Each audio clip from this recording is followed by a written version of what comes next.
You can bully me?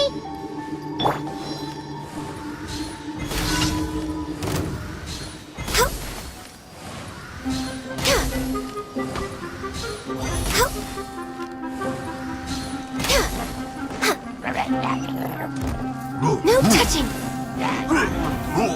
Shadows of fate! Yeah! Wouldn't gliding be faster?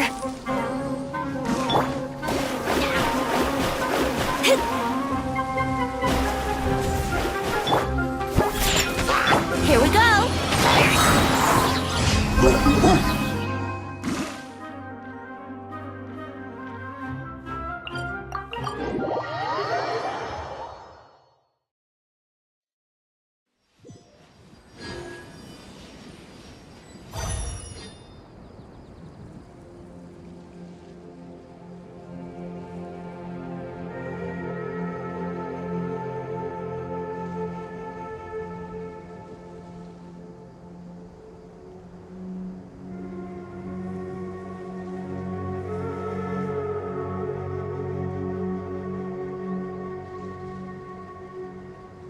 Should we really be off work this early? There is still a lot left to do.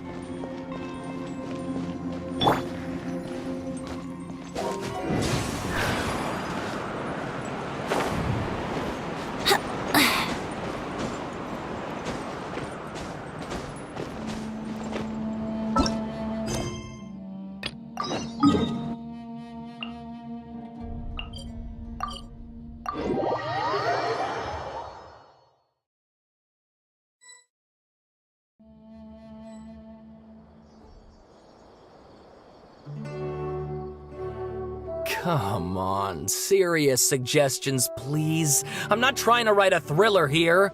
It's supposed to be an essay, you understand? An essay! That means facts and logic.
Well, if it's facts and logic you're after, you shot yourself in the foot with your choice of research topic, didn't you?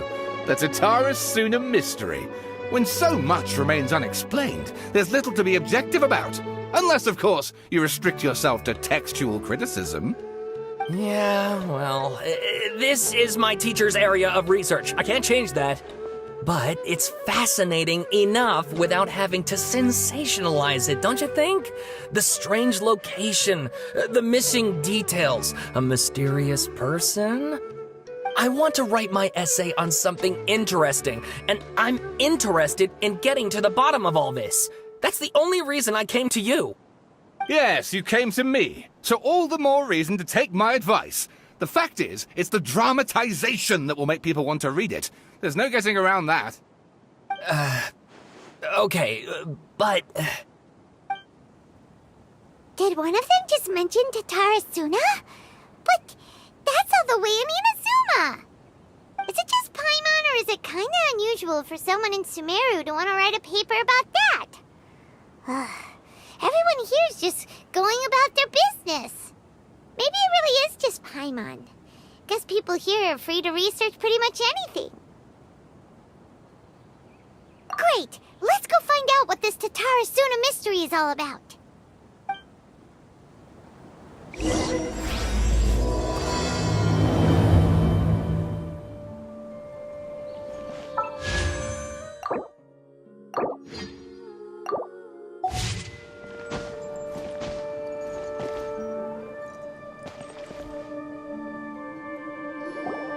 Alright, I guess I'll go with my textual criticism and your editorial direction for the first draft. I have a feeling that the missing Kabuki Mono will end up being the main focus of this paper. If only we knew where to find that traveler. From what they say about her, this seems like the kind of thing she'd know about. Oh, you're the traveler, you say? Hey, what's with that face? Don't believe us?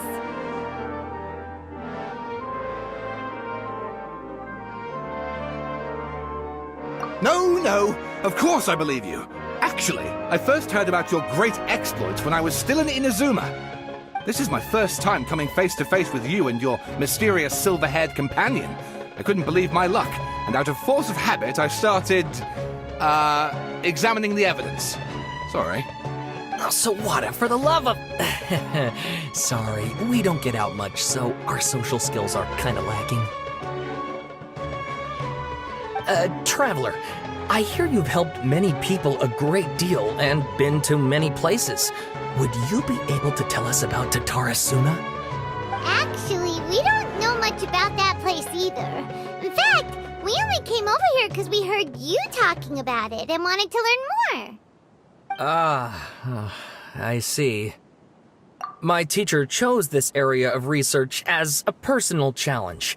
He said it's difficult to get into because even Inazumans don't know much about Tatarasuna's past. But who'd have thought that... If you don't mind, I'd love to show you all my outline for the book I'm writing about Tatarasuna. Hold on, Sawada. Don't you think that's a bit of a deep dive for a first read? Well, fair point. In that case, please ease yourselves in gently by taking a look at Akaba's latest essay draft. Let me give you some background. This all started with the discovery of some records in Tatarasuna. The writings mentioned someone by the name of Mikoshi Nagamasa, who crafted a fine blade. But in the end, he threw it into a fire to destroy it, and killed his servant Katsuragi. Why? Well, no one knows. Apart from the swordmaker, his servant, and the one who wrote this all down, the records also mention a Kabuki Mono. This seems to be an Inazuman word for an eccentric stranger, someone who dresses funny or acts in an unusual way. That's right. Akaba's teacher has spent quite some time researching these events on the ground. This Kabuki Mono lived in Tatarasuna for a while before disappearing without a trace. And shortly afterwards, as Akaba mentioned, things got pretty ugly. So first this strange person goes missing, then a murder happens? Seems kinda fishy to Paimon. Yes, my thoughts exactly. So I helped out too. I asked everyone I could think of if they knew anything about what happened back then. And wow! Did I get lucky! Stop shouting! This part's important. I just wanted to make it stand out. It just so happens that a friend of mine works at the government records office. He looked into it for me, and I can now confirm that all the aforementioned individuals did, in fact, live in Inazuma over 400 years ago. Even back then, Tatarasuna was already at the center of Inazuma's smelting industry. The man in charge was a government official named Niwa. Curiously enough, it seems like he went missing too.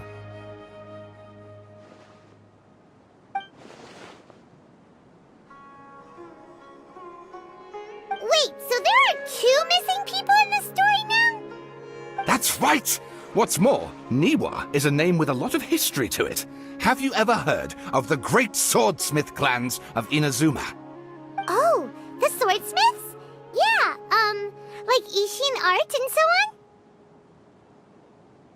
Wow, yes. You really know your stuff. That makes things easier. So, basically, this Niwa was a distant relative of the Kaidahara clan, the last practitioners of Ishin art. Something then seems to have happened in the Kaidahara clan, leading to their downfall. I don't know the details, but taken in light of everything else going on around that time, it makes you wonder whether it's all connected somehow. The Kaidahara clan? Sawada, you left out the biggest detail of all. Oh, yes, of course. How could I forget? Brace your minds, ladies and gents, for they are about to be blown. Or maybe you won't believe your ears. I wouldn't blame you, of course, because in all my years as a writer, this is by far the most. Get to the point, for Pete's sake. According to information acquired by Akaba's teacher, the Kabukimono was not a human, but a puppet. A puppet?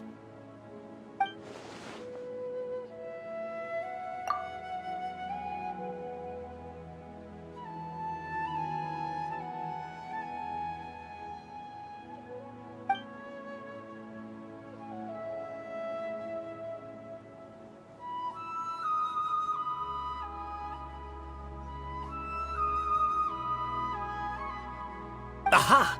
Judging by the looks on your faces, you do know something after all.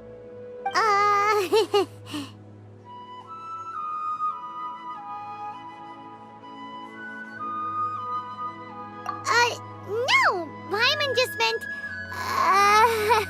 how creepy. The way you described it makes it sound like a ghost story. I agree, it does. But considering that non-human races in Inazuma are by no means uncommon, spooky events are to be expected. And that's exactly what my book is about. Please, take a look.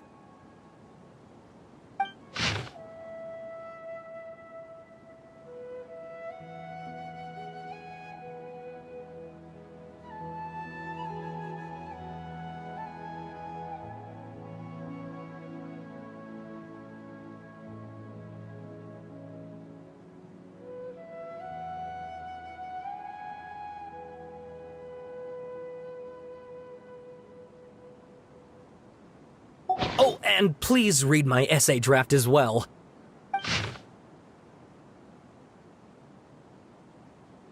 Sawada was encouraging me to follow his more creative approach, but I think essays should be grounded in facts. I don't think explaining everything away with mysterious forces will cut it. Oh, how about if I plug the holes in Sawada's narrative with political intrigue? Like, I could put a turf war between rival factions at the center of the whole series of events. Wait, you're allowed to just make stuff up? Pretty sure you've gone from essay to guessay there.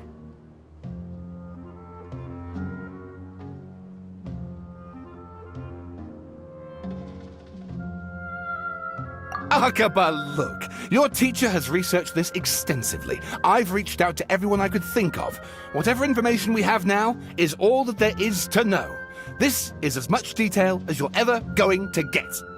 Besides, if there really was a political power struggle going on at anything like the level you seem to be suggesting, what hope would we ever have of finding out the truth? Good point. Okay, back to the drawing board, I guess. Give me some time. I need to find a new angle on this. We have some other stuff to do, so we'll have to say goodbye for now. Good luck with your essay! All right, thank you. If you find out any more info about all this, please do let me know. Thanks so much.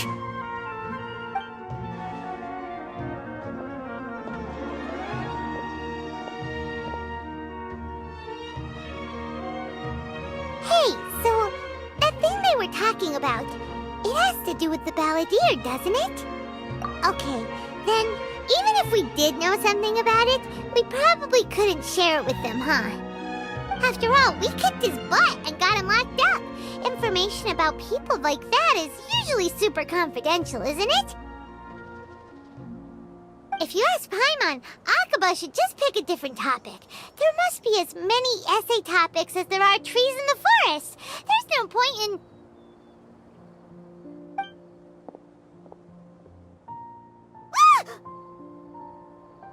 Hey, did you see that? He literally just went by, over there. It looked like... the Balladeer! No, it can't have been. He got locked up.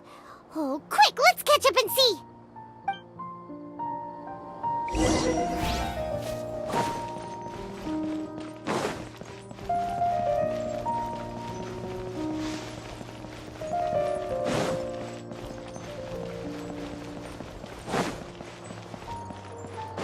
Brace yourselves.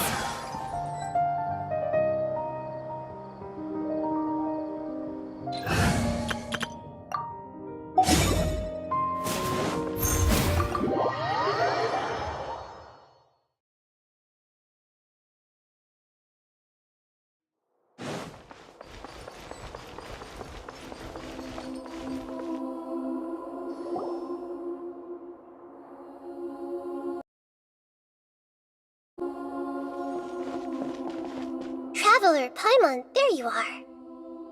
Nahida! Bad news. We just saw the Balladeer strolling around in public. Did he escape or... Ah! It's him! Sure enough, you're here. Hey!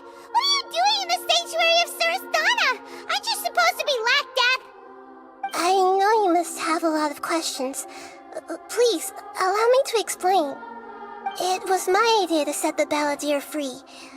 We made a deal, and he's gonna do some investigation in Irminsul for me. A deal? You sure you trust this guy? What did you expect? Why do you think Sumeru would keep me around otherwise? Or maybe killing me is all you can think about. But if that's the case, why haven't you done it already? Don't flatter yourself. It was... Nahida said there's still some mysteries in you to figure out. Ah, so if it were up to you, you'd finish the job? Guess I had you all wrong. There I was thinking you were just getting cold feet. Well, that escalated quickly. Not a good start. Could I ask you all to please calm down? But Paimon's worried about you, Nahida. Don't let him trick you. It's not every day you see people questioning the God of Wisdom's judgment. Just when you think you've seen it all. Don't you dare try to drive a wedge between us! As long as the terms are reasonable, I don't think there's a problem in making a deal. Even with the Balladeer. Well, I for one have no reason to doubt you, considering you even struck a deal with the doctor. Yes, one in which I gained valuable information. You'll come to understand more about that in the fullness of time.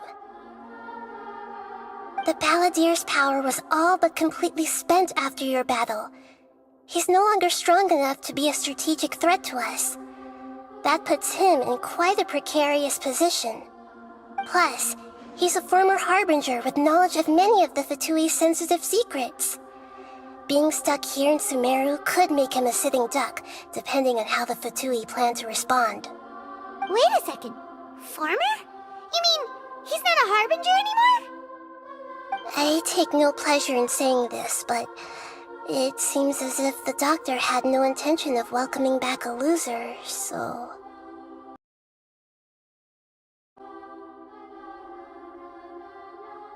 Sometimes it's you using them, other times it's them using you.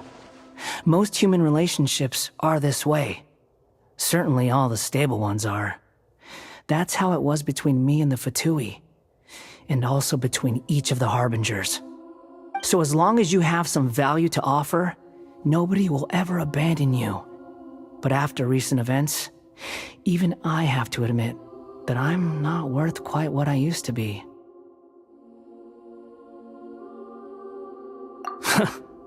Well, if the Fatui are gonna reevaluate my utility, I need to have a backup plan for myself. As we discussed, I don't like causing harm to living beings, and you said you need protection.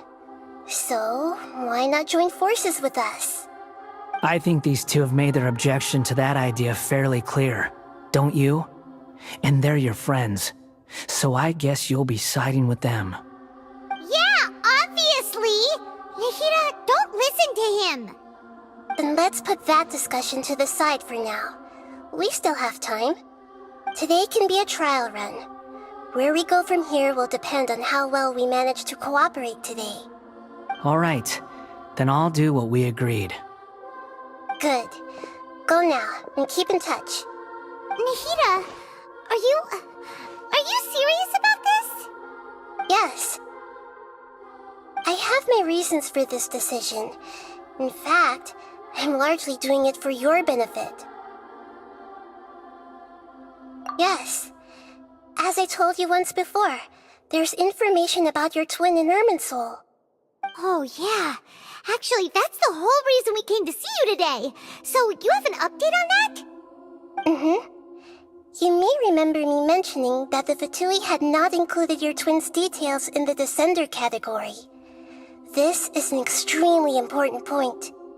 It's possible that the Fatui have other information that even I don't know about. And since the Balladeer used to be one of them, he'll be better acquainted with this information than I am. He was granted the power to connect with Irminsul when he almost became the god of a new era. Even though he no longer has the Gnosis, some traces of its power remain in him. He can still connect. The amount of information in Irminsul is vast beyond description. Sifting through all of it without knowing what to look for would take too long, even for me. So I asked the Balladeer to search in Irminsul for any information about the Descenders. He's more familiar with this kind of information, and should be able to find it more quickly. Exactly! Or what if... Paimon just doesn't trust him! He's treated us as enemies every time we've run into him! I understand. But sometimes, everything is dictated by which side you're on. How things will go in the future depends on what information he brings back. And Traveler, I know what your heart desires most of all. Our minds have connected several times before. There is a corner of your heart reserved for an intense longing. A feeling of being all alone in the dark, searching for the one candle whose light still burns. As Sumeru's deity, it is my responsibility to be on guard against the Balladeer. But as someone who counts you as a friend, I want to do something for you. If this deal with the Balladeer can give you the answers you've been longing to find, then it's worth it.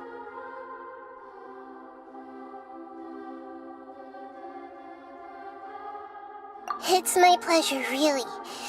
You're Sumeru's hero. You've more than earned it. Paimon's still worried about this idea. Is there anything we can do to help? I was going to contact you about that, but then you suddenly showed up on your own accord. Seems like we have a telepathic connection. In fact, I was going to ask you to supervise the Balladeer on my behalf while he carries out the task I assigned. Even though he only has a fraction of his full power left, that's still a fraction of a former Harbinger. If you could accompany him, it would put my mind at ease. Of course, I'll be there to help guide you through Irminsul from the outside. Great, thank you. Prepare yourselves. I'm going to transport you into Irminsul.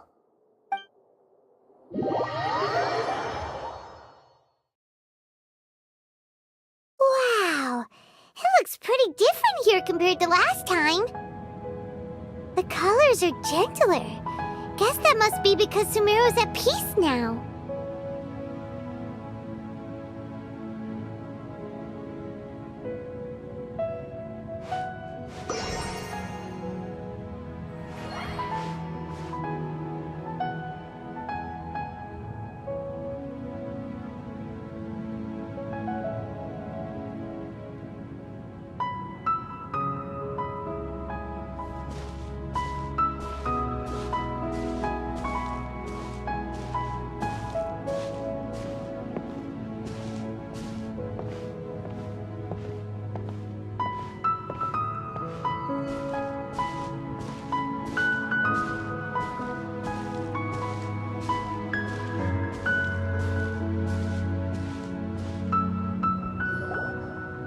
Look at that. Hot on my heels. You know, you didn't have to cut your catch-up short just to keep me company. Oh, but I guess you panicked when you realized that I might enter Irminsul ahead of you. Shut your beak, jailbird! No way a prisoner gets to be so smug! I understand that prisoners have to put up with harassment from the guards, but right now, I'm on temporary release, so maybe you should think about backing off a little. Sounds like a successful rendezvous. I need to be quite clear about something. In a few moments, you'll be entering into the innermost region of Irminsul. It is an environment like no other, and the most important place in all of Sumeru. Unlike anywhere else, Irminsul's inner region consists exclusively of torrents of information. You must put aside your differences and be extremely careful as you navigate your way through. I know there are many grievances between you on both sides, but it is essential that you remain calm after entry. This is as much for your own safety as anything else. Fine, let's call it truce. But only until this mission's over. Let's cut each other a little slack, shall we? We are going to be traveling together after all. Per my agreement with Lesser Lord Kusanali, I'll be at the front. It's my job to lead the way and get rid of any obstacles in our path. All you have to do is keep your pretty eyes open and try not to fall behind. You sure are confident. Paimon will give you that. You make it sound like you're even more experienced at adventuring than us. If there are no further objections, I suggest we get going. Or did you need some time to mentally prepare yourselves? Ew! Ugh, the snark on this guy, it's unbearable.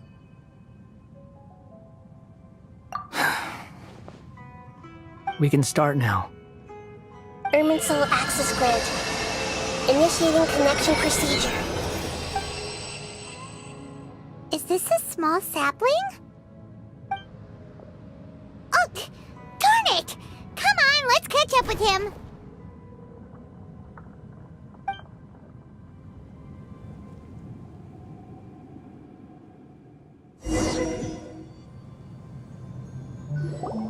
Wow! So this is the inside of Irminsul.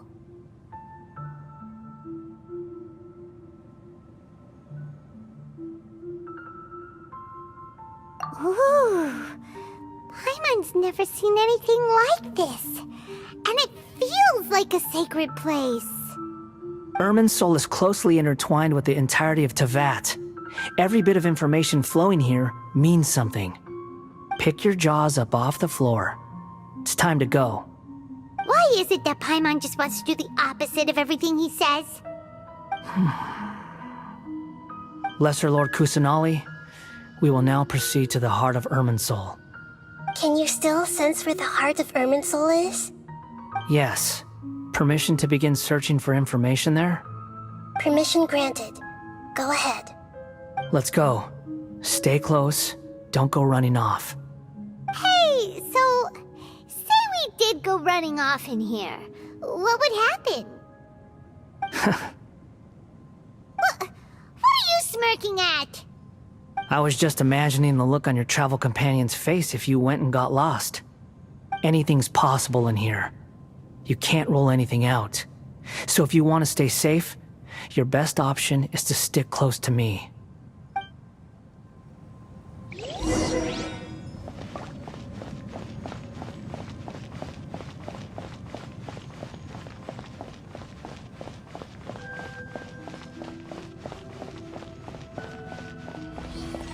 These sapling things have spread out.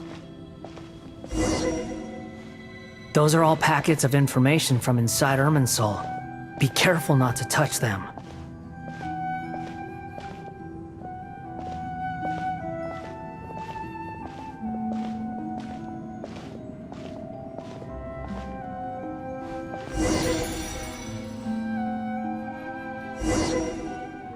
It looks the same in every direction.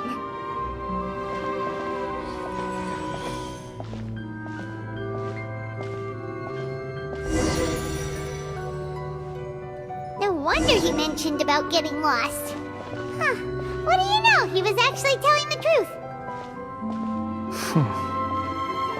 Is he mocking me again? What is it this time? There's a time and a place to lie, but this definitely isn't it. So why don't you relax your guard a little?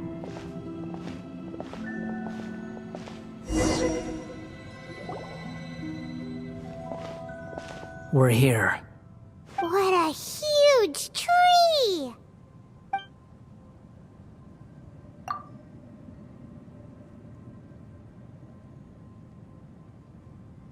Lesser Lord Kusanali. Good, you made it. Are you ready? Ready when you are. Then please begin. Preparing to access cognitive currents. Establishing waypoint. The Balladeer's actually doing what Nahida tells him. Guess he must want to stay alive.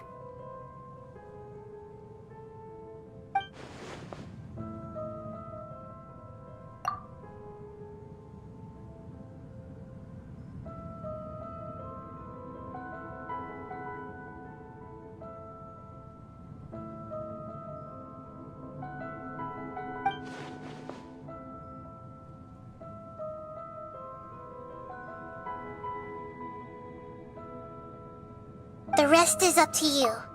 If you discover anything at all, make sure to share it with us. Will do.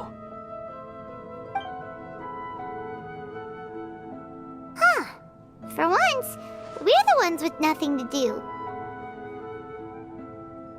Traveler, Paimon, would you like to talk?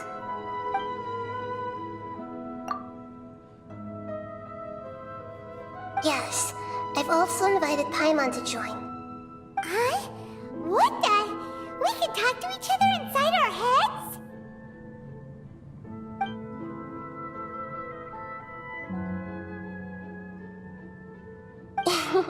That's part of it. Plus, we're all friends. There's nothing wrong with us talking like this once in a while.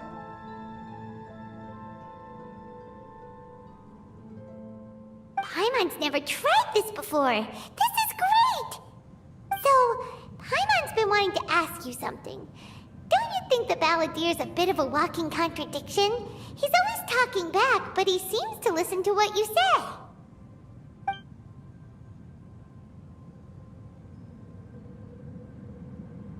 As I've told you before, there are still some mysteries for him to resolve. Things that are clear as day to me, but that he has yet to understand. Perhaps today will be the day that he finds some answers.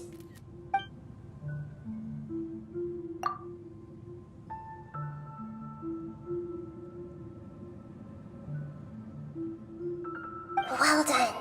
Smart and attentive as always.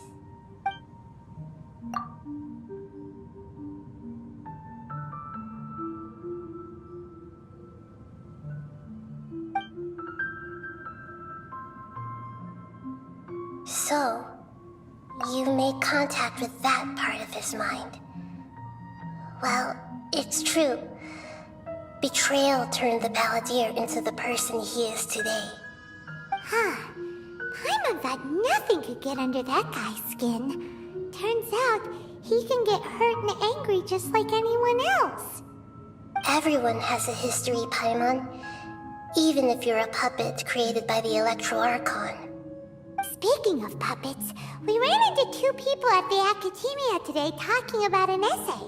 Turns out their topic was about the Tatarasuna incident. Nahida, do you know anything about that? If you mean the mysterious events, the Kabuki Mono and so on, yes. I know about all of that. Really?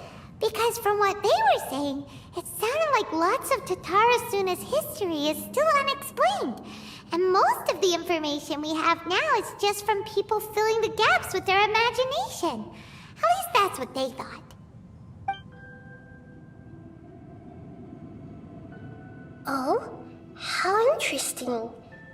Those two managed to deduce quite a lot through guesswork alone. So the Gesse got it right? Well, they guessed right about one thing. Tatara Suna was sabotaged. Must be a riveting conversation you three are having. Funny how all the good ones happen when I'm not involved. What makes you think we're talking to each other? Don't insult me. You're having a private conversation without me.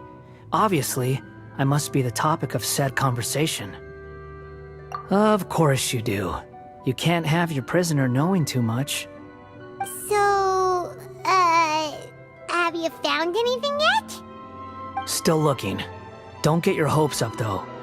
You and your twin come from outside this world. It wouldn't surprise me if there was nothing on either of you in Irminsul at all. Wait, how did you know about that? Didn't Nahida tell you? It's not like we've never met before. And anyway, you're world famous. It'd be more surprising if I didn't know a few things about you. Right now, we have to keep the peace. I'm not interested in creating more misery for myself. And making cordial conversation is something I can manage. Huh? Wait.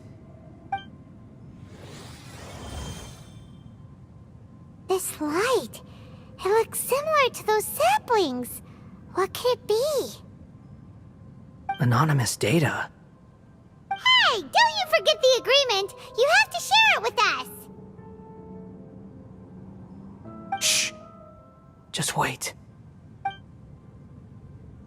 Mr. Niwa, are you certain this is worth the risk? We are talking about Tatara Suna's furnace, after all. It may not pay to act rashly. There's no one else who can enter the furnace. It has to be me. Is that so? Well, since you insist. It's...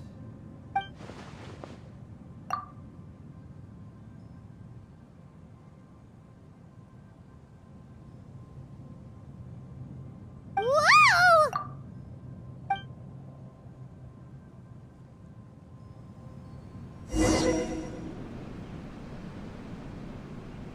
I have been in Tatara Suna for some time now. You have shown me great hospitality, as has Mikoshi Nagamasa, and indeed, everyone else. Under your leadership, Tatara Suna is a warm, welcoming place, like a giant village. People are gainfully employed, their lives have purpose, they are motivated. As I understand, the Raiden Shogun has, in recent years, eliminated much of the evil that plagued Inazuma. As for Tatara Suna, it was originally established as a means of safely disposing crystal marrow. The forging industry with crystal marrow as a raw material has since flourished, giving rise to generations of swordsmiths. Some world-renowned, others unknown, all passing on their legacy. Skills, blood, dreams. Every smith brought into this trade looks to find their purpose between steel and blade. That is why you accepted the proposal brought to you by myself and Akame. Yes, well, were it not for you coming to Inazuma and happening to make Akame's acquaintance, the two of you never would have joined forces. And he would be the first to admit that there's no way he could have revolutionized our forging process like this on his own. At least not on the same timescale. You allowed Akame to take all the credit for a method that you jointly developed. He sold it to me, and now every piece of ore here is smelted using the new technique. Even now, you remain one of Tatara Suna's key consultants, working right here alongside us. I believe it is you, sir, who are truly responsible for the changes in our manufacturing and forging methods. You flatter me. From the outset, I saw much that was commendable in the forging industry of Inazuma, and it has been my great honor to befriend you all. So you say, Escher. But is this really the truth? My good sir, what do you mean? I tried to resist thinking it was all connected, because I didn't want to speculate, and I didn't want to believe that things could turn out this way. What have we gained from adopting your new technology? Ominous black smoke? Mounting production problems? Worker fatigue and casualties are up and continuing to rise at an alarming rate. And recently, as you well know, someone died because of that strange filth inside the furnace. We've kept the truth from spreading outside, but still, I suspect you understand it better than I do. None of the people who went out to get help have come back. Now, our mutual friend, the Kabuki Mono, is taking the Golden Feather to Narukami Island to seek an audience with Shogun. This is our last hope. But that doesn't faze you, does it, Escher? Nothing does.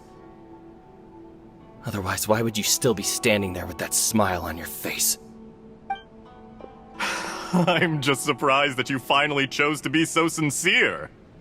I'm sure you've been harboring these suspicions for quite some time. Mikoshi Nagamasa may have noticed that there was one common denominator among all these events. Namely you, Escher.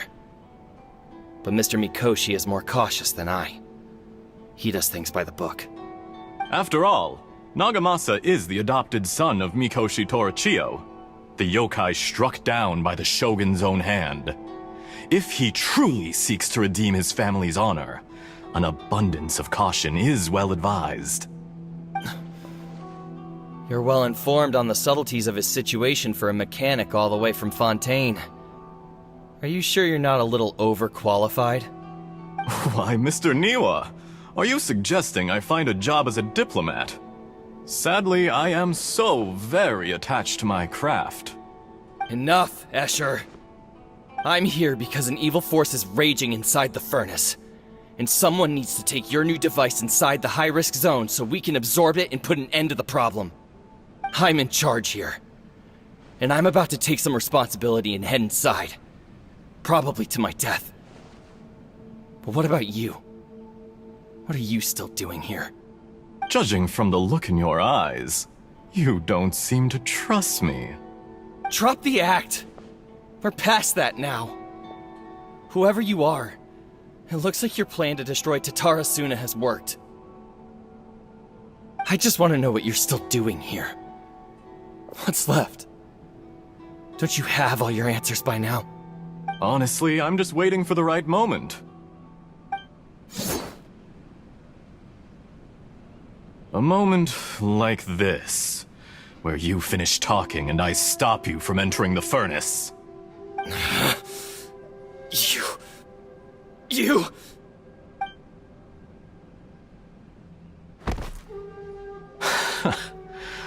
You're a little smarter than I initially gave you credit for. I thought I'd disguised myself exceptionally well, at least for the first few days. But to my surprise, you had your people look into my background right from the start. It's a long journey from Inazuma to Fontaine, but that didn't stop them. Eventually, they managed to confirm that Escher was an alias, and that I was not from Fontaine at all.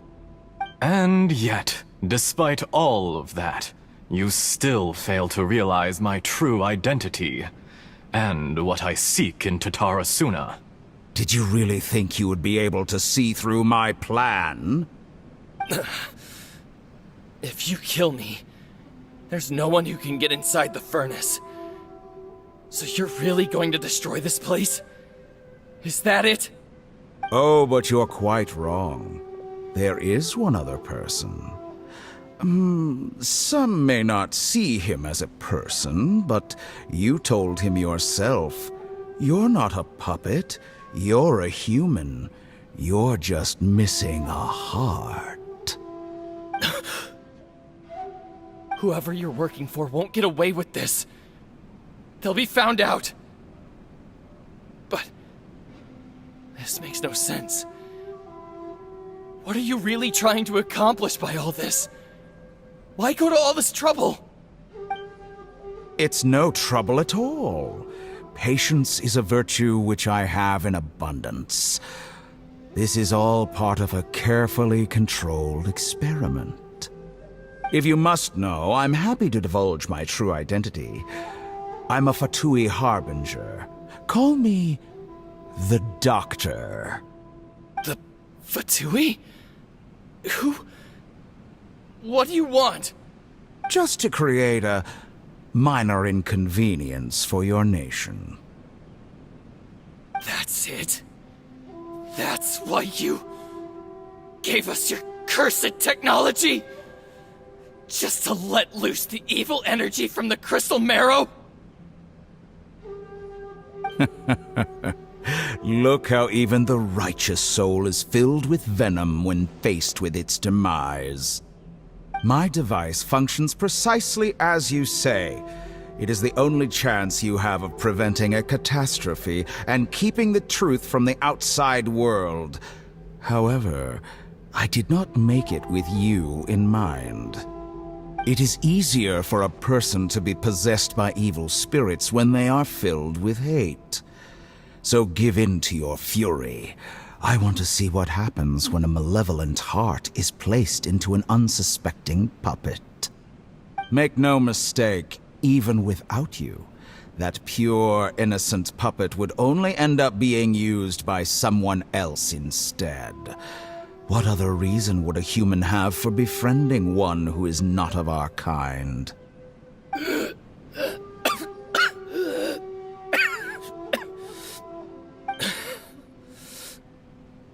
If you give him my heart, tell him that both Nagamasa and I see him as one of us. He has nothing to prove to anyone. Because not everyone just wants to use other people. The only ones who think like that are people like you. What a beautiful way to see the world. It almost makes me feel a little guilty. Then out of respect for you, I shall redefine myself. Think of me as a monster or a demon, if you wish. At least this way your death is not a consequence of your own folly turning you into an easy target. You simply lost to something more powerful than you could ever hope to defeat. I say, Mr. Niwa, let's see what happens. Will your puppet friend become a human? No, that will prove quite impossible. Mr. Niwa? Already dead. What a pity. Jester, I have completed the task you gave me, creating a gap and infiltrating Inazuma's inner workings. What fun it was. I'd like to introduce a puppet to you. If he proves useful, let's make him our newest comrade. And if not, let's turn him to dust.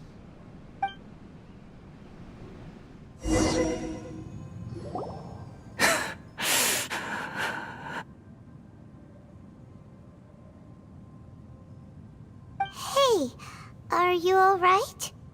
Dottore?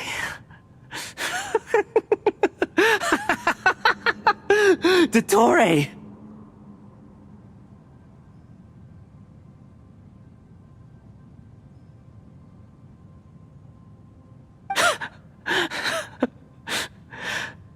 Good. Good. Was that the doctor? Did he turn into a mechanic from Fontaine? But why did we see things from his perspective? When I touched the doctor to confirm whether he'd eliminated all his segments, I read this memory in his mind. You have to admit, it must be the truth. Maybe so, but it means nothing. Does it? But this memory shows that Niwa didn't betray you. He never meant for you to be the one to take the device into the furnace. You know very well what that means. Even more so than I.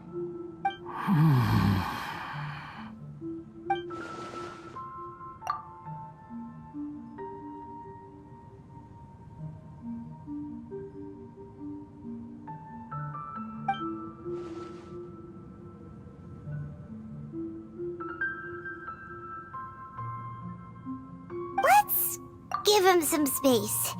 He looks really mad. Paimon doesn't want to be anywhere near him right now. We need to give him some time to process his emotions. Paimon's still confused about the Tatarasuna incident. So, the doctor was behind it, but why has that gotten him so worked up? Nobody has ever deceived you like that, Paimon. It's natural that you find it difficult to understand. Perhaps he needed to learn this someday. So now you have the complete picture. Katsuragi took the Kabukimono to live with the people of Tatarasuna.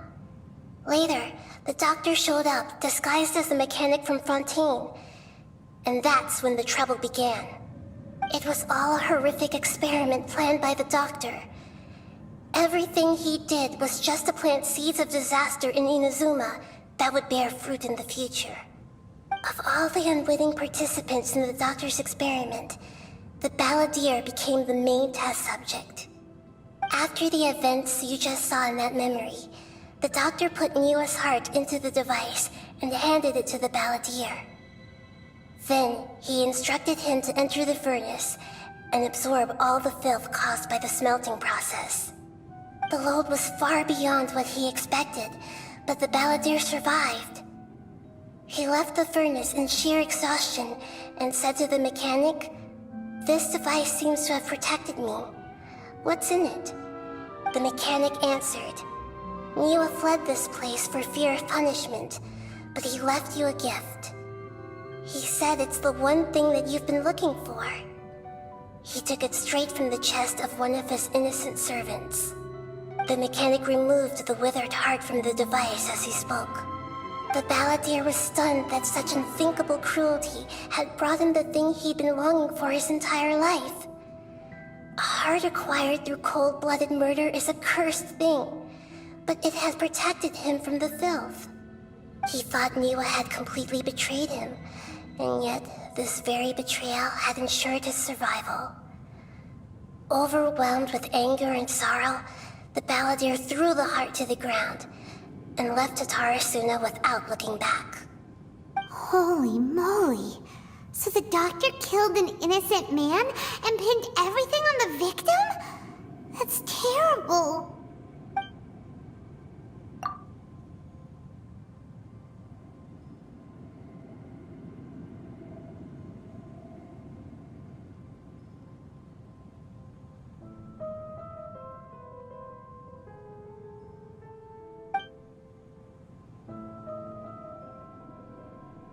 Yes.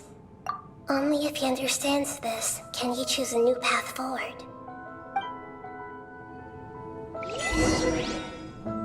Tottori, you brazen-faced... Niwa didn't run from justice. You killed him.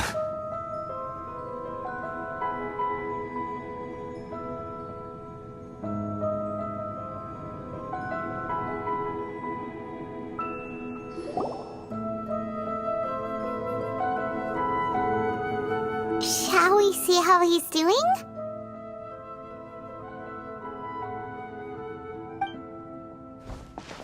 Hey, you alright? That's a scary expression. Are you worried about me?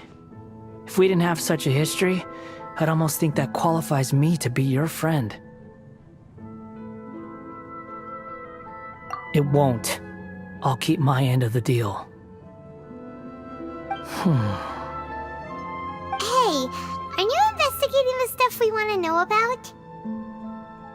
That's why we're here. But unfortunately, there's no information about the Descenders in Irminsul. Even if you can't find anything, that seems to confirm it. Irminsul does not keep records on the Descenders. Anyone who comes from beyond this world is not counted as part of Tevat. Oh, does that mean we have to leave empty-handed?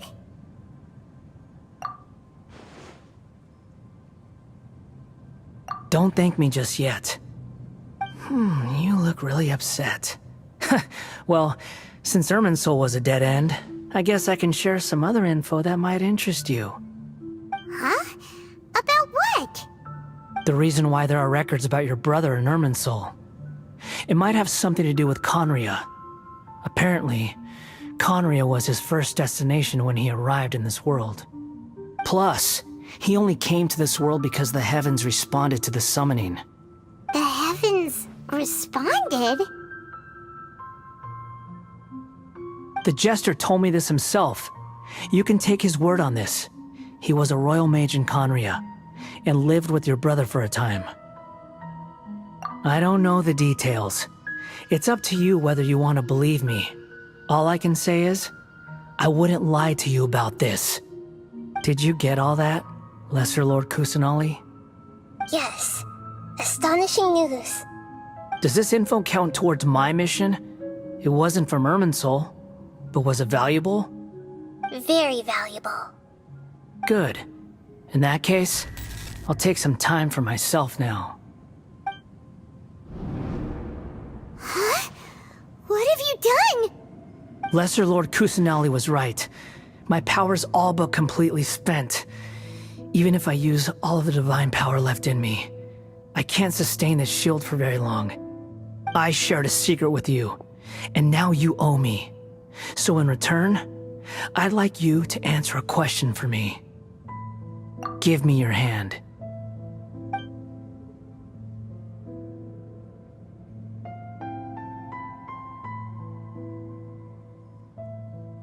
Can you hear my voice inside your head? No, I can't do anything like that anymore.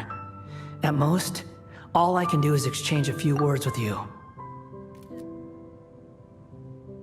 So tell me, in this world, is it possible to change the past?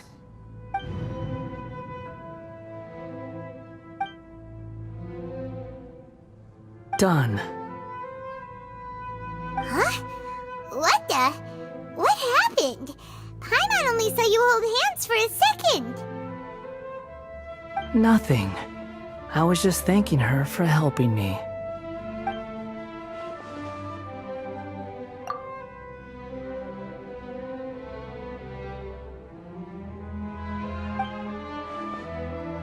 So long.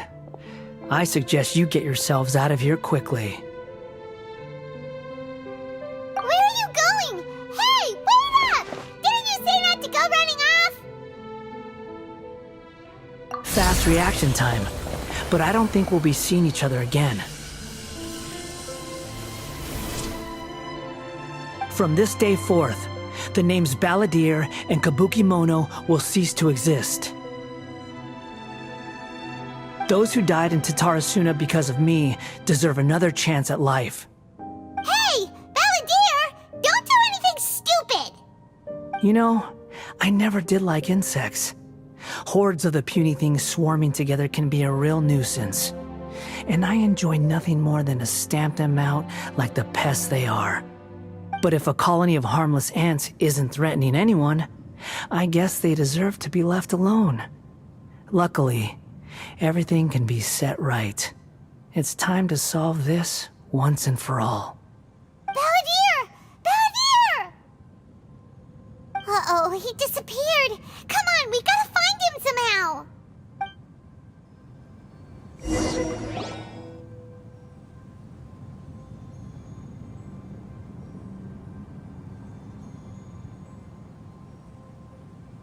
Oh no, he's really gone.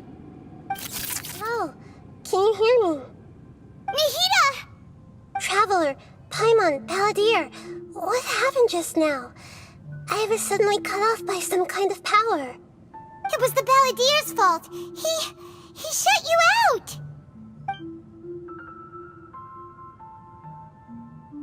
I didn't think he'd be capable of something like that with so little power left. Did he keep some of his power hidden when he was defeated? Or did he achieve something beyond his abilities, and it took everything he had? Where the heck did he go? Ugh, it's all our fault. We were supposed to keep an eye on him. Sorry, Nahida. Don't be. It's not your fault. Please, let me handle this from here, even though I'm not sure I can solve it. We're running out of time. Follow my lead and get out of Irminsul as soon as possible.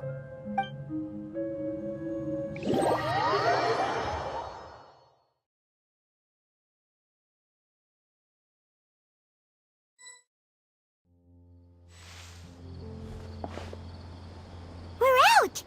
And we're at, an inn or something? This is an emergency. I'll have to ask you to stay here for now. Everything's arranged, and nobody will disturb you. I'm sorry, but this isn't something I need your help with. Leave this one to me. An emergency? How bad is it?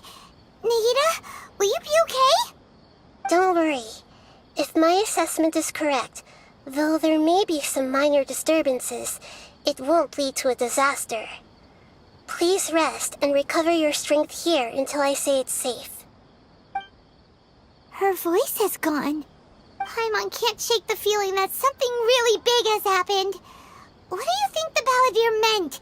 And why did he suddenly grab onto you before?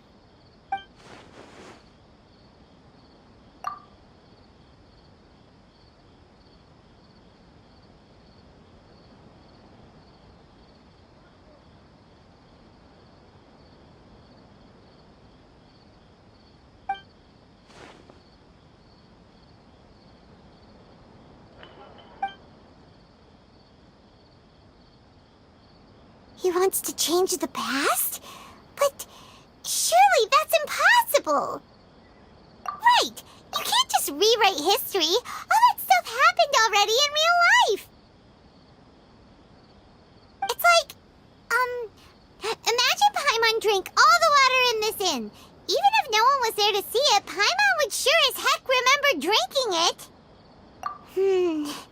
So, why does Paimon still have a bad feeling about this? Paimon can't help but feel scared about what he might do.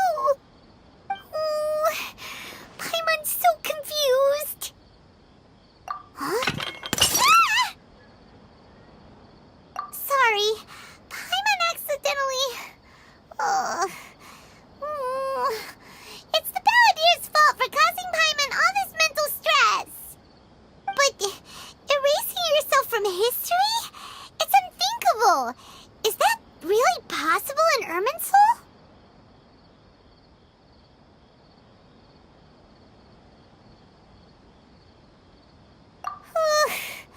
Uh-oh. Paimon's head is overheating from trying to understand what he's up to. And it's still not working. Ugh. Paimon's had it with that little brat. He's been nothing but trouble ever since we met him. There's no way he'll actually succeed, right?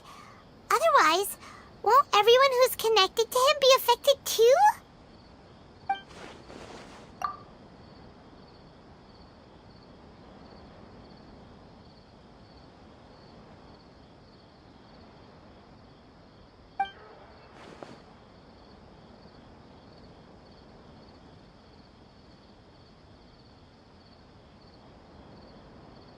There's nothing we can do about it at this point.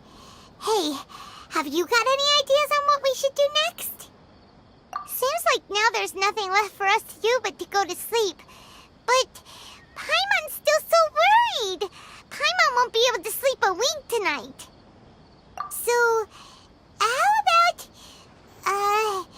we list all our favorite foods to take our mind off things? Heck, if that doesn't work, Paimon's probably gonna collapse of anxiety here. Alright, Paimon will start. First dish. Munstack grilled fish. Oh, and chicken mushroom skewers. Tea break pancakes. Cream stew. Sauteed matsutake. And Dragon chili chicken. Almond tofu. Satisfying salad. Oh, also Adeptus Temptation. Golden shrimp balls. Triple layered consomme. Lotus seed and bird egg soup. And...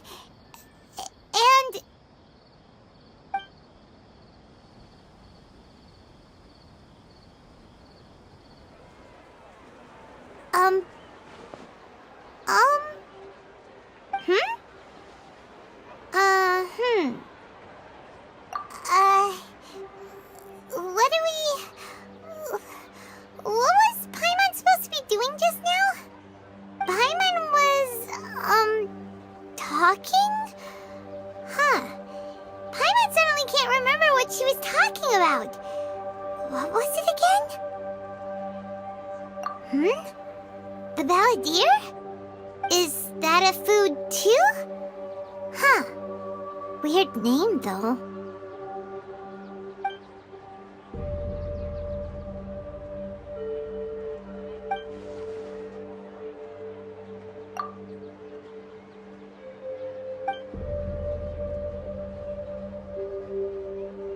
What's wrong?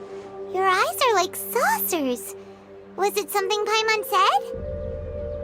So, the balladeer. Is that someone's name? 'Cause it sounds like a nickname or something.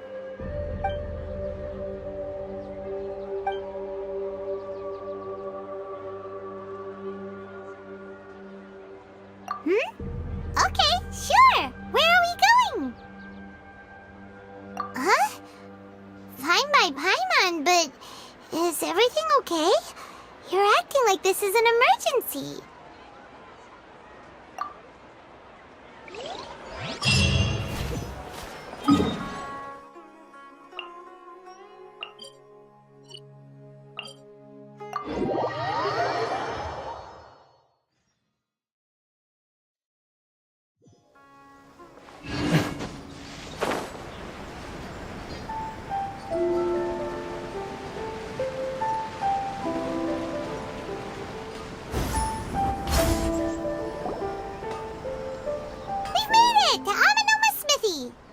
Ah, it's been a while. Of course. Go ahead. Oh. Now there's a question I wasn't expecting. Very well. I'll tell you what I know once more. The once renowned Raiden Gokuden, comprised of 5 branches. Amenoma, Futsu, Ishin, Hyakume, and Senju. The art of forging practiced by these 5 clans was first taught to them personally by the almighty Shogun. Over time, the 5 branches diverged from one another as generations of bladesmiths honed and perfected their craft until they became 5 distinct traditions. Most of the great swordsmith clans of old have since fallen into decline, and for a long time, only the Amenoma branch kept its art alive. But fortunately, Kaedehara Kazuha recently returned to Inazuma and took up the mantle of the Ishin art. Now, 2 clans remain of the original Gokuden 5. If my memory serves me right, you yourself were present when he forged the Ishin blade. Oh yeah, we were! Paimon remembers that now. We learned a bit about the decline of the Raiden Gokuden then too. It seems like such a shame. That, my friends, is a tragic tale indeed. In fact, this was not made known to me for most of my life. All these years, I knew of those great clans' demise, but never the cause. Only recently, when the question was on my mind, did I ask Kaedehara Kazuha about this. He told me that, as we are both heirs to a branch of the Raiden Gokuden, it was right that I should know the truth. There is no harm in telling you, but I must warn you. It is a dark and sorrowful tale. The Raiden Gokuden were the targets of a murderous rampage by a vengeful bladesmith. Vengeful? Why? 400 years ago, so I'm told, there was a catastrophic malfunction in Tatarasuna's furnace.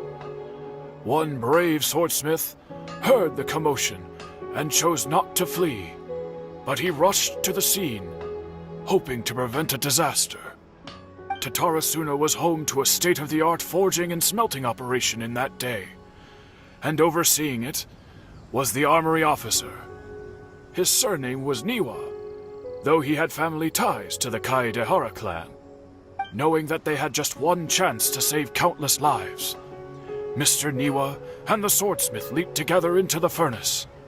The furnace quickly stabilized, but neither of them made it out. The smith's death, though heroic, dealt a devastating blow to his family's fortunes. His orphaned son was left to fend for himself, and grew up deeply resentful at the world. In his heart, the whole of Inazuma was culpable in his tragedy. He hated the almighty shogun for her apparent indifference towards his father's death, and he hated everyone who had done nothing to try and save him. Powerless and destitute, the only legacy he had to pass on to his children was his hatred. Generation after generation bore this grudge, living in utter misery. Alas, if only the story could have ended there. But 100 years ago, the then head of this family reached the end of his wits. He could bear their fate no longer, and yet he could do nothing to change it. Finally, he made a drastic decision to take revenge on the Raiden Gokuden. In doing so, he sought to vent his pent-up anger and shake the very foundations of Inazuma's forging industry. In his fury, he murdered indiscriminately, killing even bladesmiths from the Hyakume clan which he belonged to.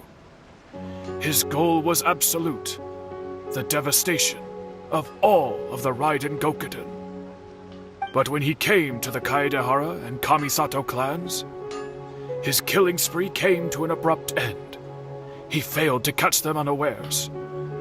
They fought back fiercely, and they did not spare his life. That is why the Kaedehara clan and their Ishin art survived that day. I suppose they were the lucky ones, under the dire circumstances.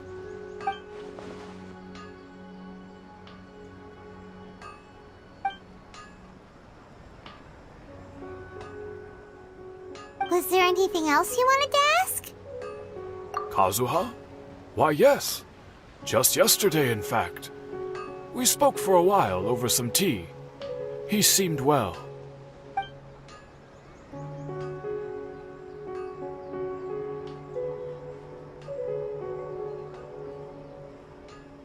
My pleasure. Don't tell Paimon. There are other places you want to visit too, right? Your expression says it all. You can't hide anything from Paimon. On to the next stop. Lead the way, traveler. Paimon will be right behind you.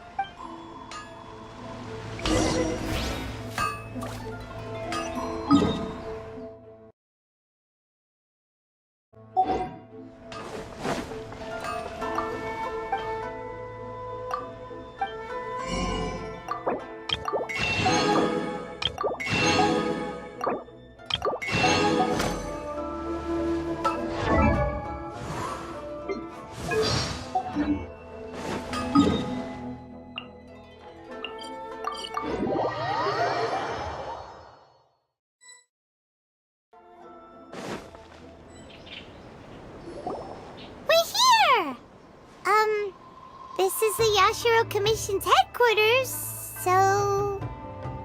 Traveler, it's been a while. If you're looking for the Commissioner and Miss Kamisato, I'm afraid your timing is unfortunate. They're not here right now. Are they out on business? The Commissioner is out on business, and Miss Kamisato is standing in for some meetings in the Commissioner's place. If it's urgent, you're welcome to wait inside until they get back. What do you think? Shall we go in? If it were anyone else, I couldn't allow it.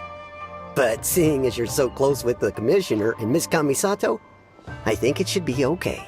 We'll be heading in then. Thanks! Hello, dears. Is there something you want to say? Of course, traveler. Yes, I know who you are. Miss Kamisato has told me about you. What would you like to know? Oh, they're both very well indeed. Lately, Miss Kamisato has been rather busy attending all kinds of meetings and occasionally paying visits to some local organizations on the commissioner's behalf. As for the commissioner himself, well, you know, busy as ever. That much hasn't changed. Although he does seem to be in a rather good mood these days. So pretty much business as usual on the Yashiro Commission, huh? Very much so.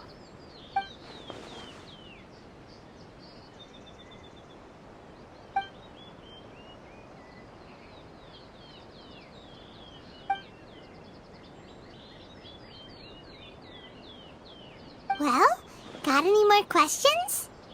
You're very welcome. In fact, I would love nothing more than for you to come and visit more often.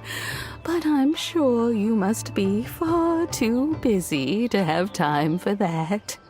Miss Kamisato talks about you all the time. She seems so thrilled to have you as a friend, and she's always saying how talented you are and how much she admires you. I must say, many things in Inazuma seem to have taken a turn for the better since you arrived here. So you're not just Miss Kamisato's knight in shining armor, you know. You're a hero to us all. I mean it.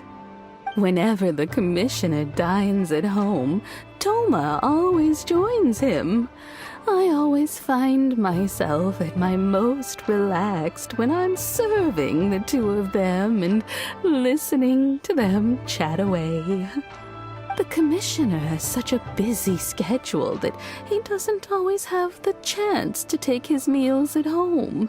But given the opportunity, he always prefers to dine here. They say it's because Toma's a much better chef than most. Oh, the commissioner is so fond of home comforts. They get to talking about you sometimes, too, you know. Always with a very fond tone. The way one would talk about dear old friends around whom one can truly be themselves. Miss Kamisato occasionally joins them as well.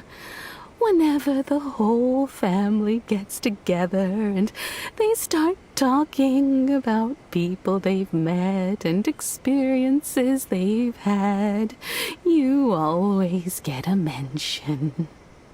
It's been many years now since the late Mr. and as someone who is old. So, in the future, if you ever do have the time, please know you are always wonderful. Paimon likes it here too! Also, you were saying something about the food here being really great. Paimon's itching to try it. We may just have to invite ourselves around for dinner sometime. Paimon meant we should come pay a visit again real soon. Ideally around dinner time. Of course. You're always welcome. Alright, goodbye for now. Where are we going next? Great! Goodbye, ma'am! Don't worry, we'll see ourselves out. All right, then. Oh, are you two leaving already? Yep, Very well.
There's something in the air. Something that tells me a new case is brewing.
Something or someone? Do my eyes deceive me, or is that the Traveler and Paimon? Xavier? What are you doing here? I was in the general area, and now I'm in this specific area. There, that's me. So what about you two? We have some questions and thought you might be able to help. Certainly do. I've researched the furnace here in some depth. If there's anything you want to know, just ask away. Like the back of my hand. Make no mistake, I have been here a good many times before.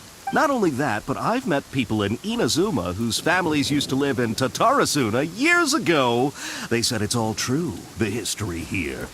Oh, well, it's a long story, don't you know? The tale of Tatarasuna starts a long time ago. I'm told that its history is one of the most foremost forging and smelting operations in the nation, goes back around 1,000 years. Still, the furnace has had a couple of serious maintenance issues along the way. A couple? When exactly?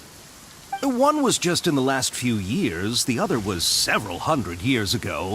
A fun fact, I'm not the first Fontaine tech guy to come and work on it either. There was a guy back then too. They say he was a mechanic who consulted on a technology upgrade. It seems like the technological collaboration between our two nations goes back a long way. How about that?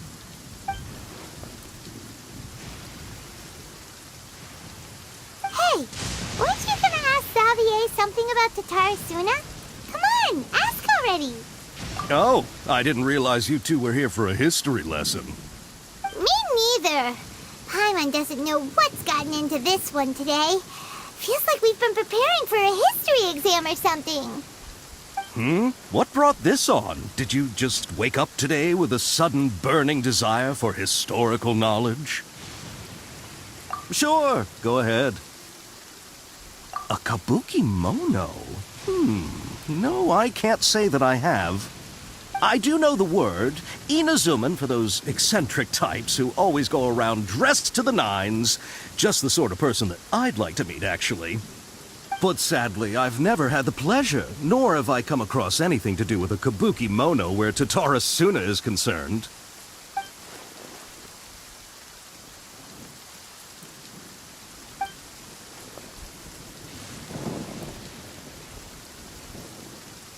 Of course! Don't mention it. Oh, we're leaving? Okay, bye, Xavier. Oh, you're most welcome. More than happy to help. Farewell. Looks like you got all the information you're looking for. Sure, but what's up with you today? Whatever it is, it seems like it's really troubling you. Keep your smile, Spinal Crocodile. No matter what happens, Paimon will always be there for you.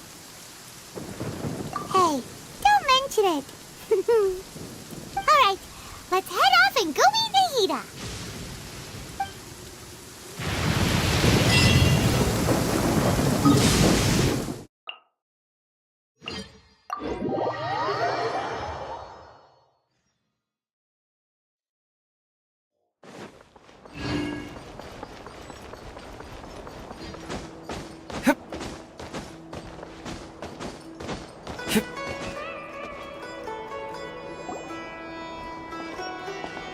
Hey, it's them!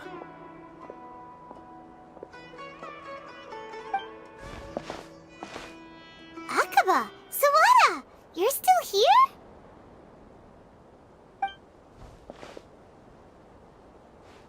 Indeed we are. If you have a moment, we'd love for you to join us once more. We have time. What do you want to talk to us about? It's the same topic we discussed last time. Obviously. Still looking for more info about Tatara Suna, huh? Should we join them?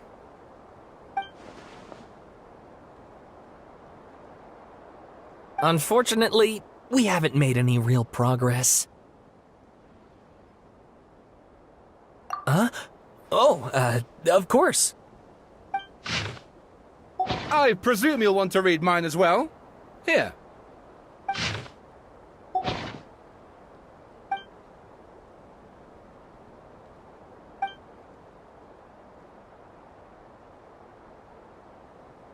Well, what do you think? Hey, Traveler. Remember how last time Akaba was saying how he wished he could gather more information about all this? Well, we just got back from Inazuma. So how about we tell them what we learned? What did you find out? Something big? It's a long story. Basically, we have some friends in Inazuma, and...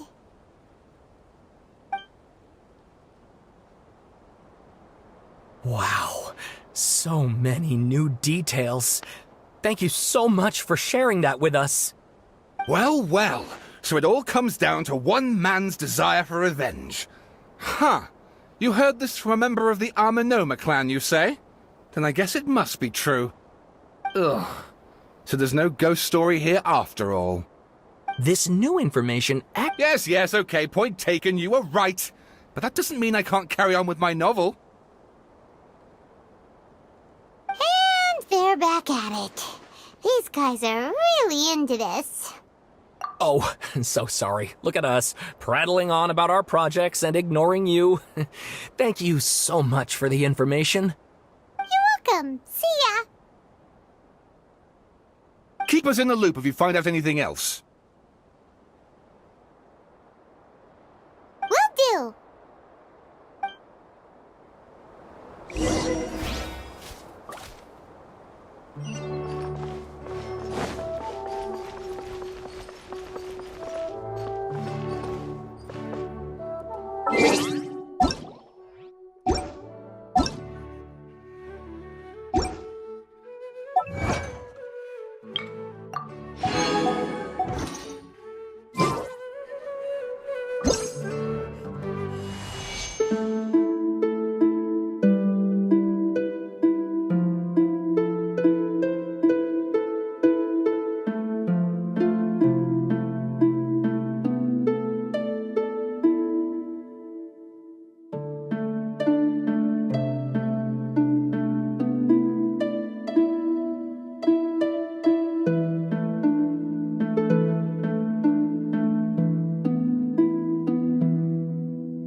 have you been? Ugh, where to start? Paimon hasn't had a moment's rest this whole time. That night, we ended up chatting and chatting until suddenly the sun was up. And then she decided she wanted to go to Inazuma. The Balladeer? It sounds like some kind of code name. You look troubled. Is there something you need to tell me?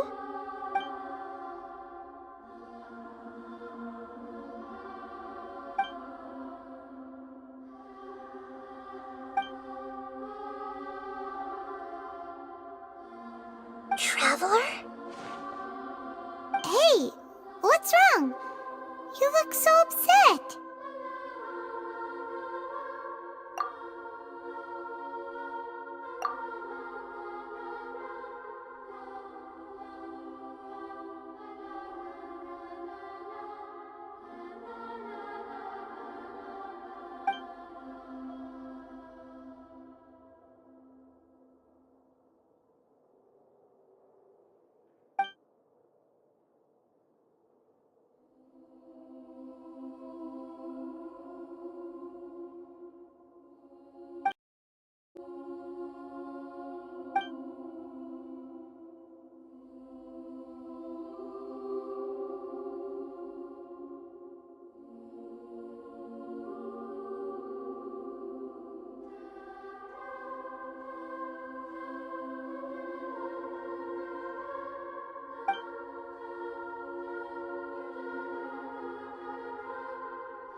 That's quite a story. So, this puppet known as the Balladeer erased himself from Irminsul, hoping that he could change the past. But how was he even able to do that? As the Traveler said, he very nearly became Sumeru's deity. Admittedly, I remember it a little differently. I don't recall finding anyone inside the machine after we defeated it. Nevertheless, it does make sense. If someone were to successfully erase themselves from Irminsul, the world would change to reflect the new reality. So, you believe this person really existed, and we just don't remember him because... well, because he literally changed the world? Yes. Theoretically speaking, it is possible to do this. But I'm struggling to imagine the kind of person who would dare go through with it.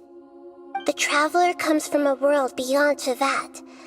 That's why there's no information about her in Irminsul, and it also explains why any changes to Irminsul wouldn't affect her. So if there's anyone in the world capable of retaining memories from a past that has been rewritten, it's you. It's quite incredible when you think about it. Paimon's having a hard time understanding this Balladeer guy's motivations. Why did he do it? I can only make inferences based on the information we've been given.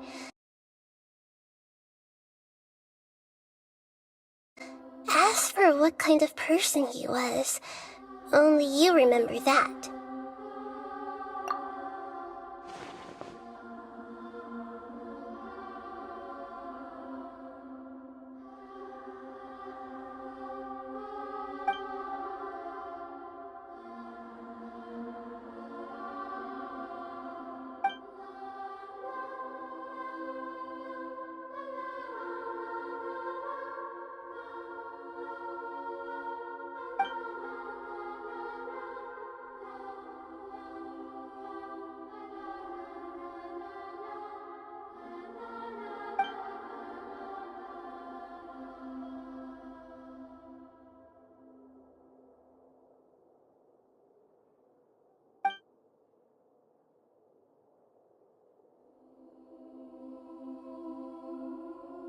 Something else worrying you?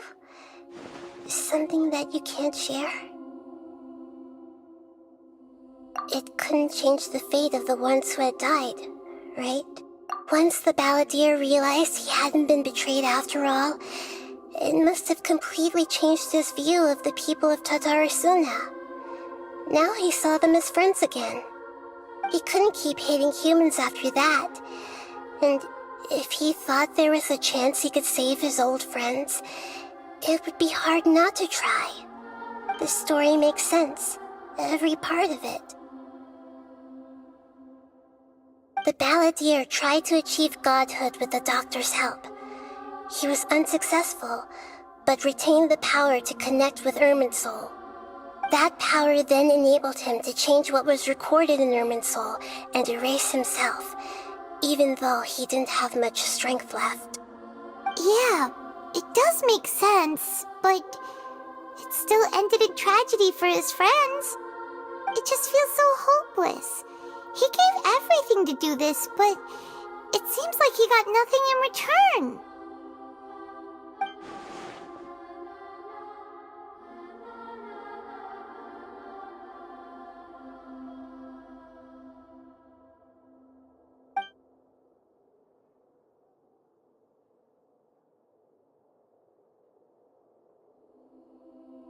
Please wait a moment. I want to check something. Found it. This should be the one. It turns out that I have a strange way of confirming everything she has told us. What is it? A record from a personal collection. It was tucked away in a corner. You should take a look.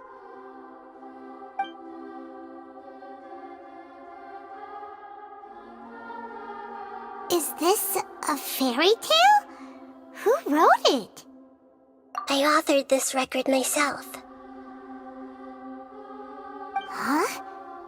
You wrote a fairy tale that somehow has something to do with the balladeer? When combined with the traveler's narrative, it's clear that this story is an allegory.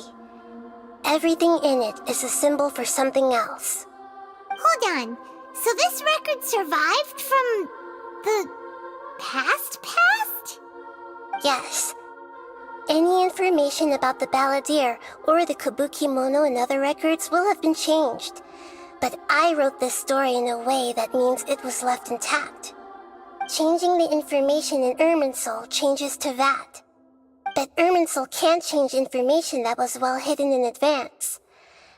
I guess I must have written this story as a backup before the balladeer entered Irminsul. That's incredible! What a great idea! And sending the traveler into Irminsul with the balladeer must have been a further precaution. I knew she'd remember everything. This story is abstract enough that it still resonates with the present information recorded in Irminsul. But if we connect all the different pieces together, the true story that emerges is the one she told us, the now erased life of the balladeer.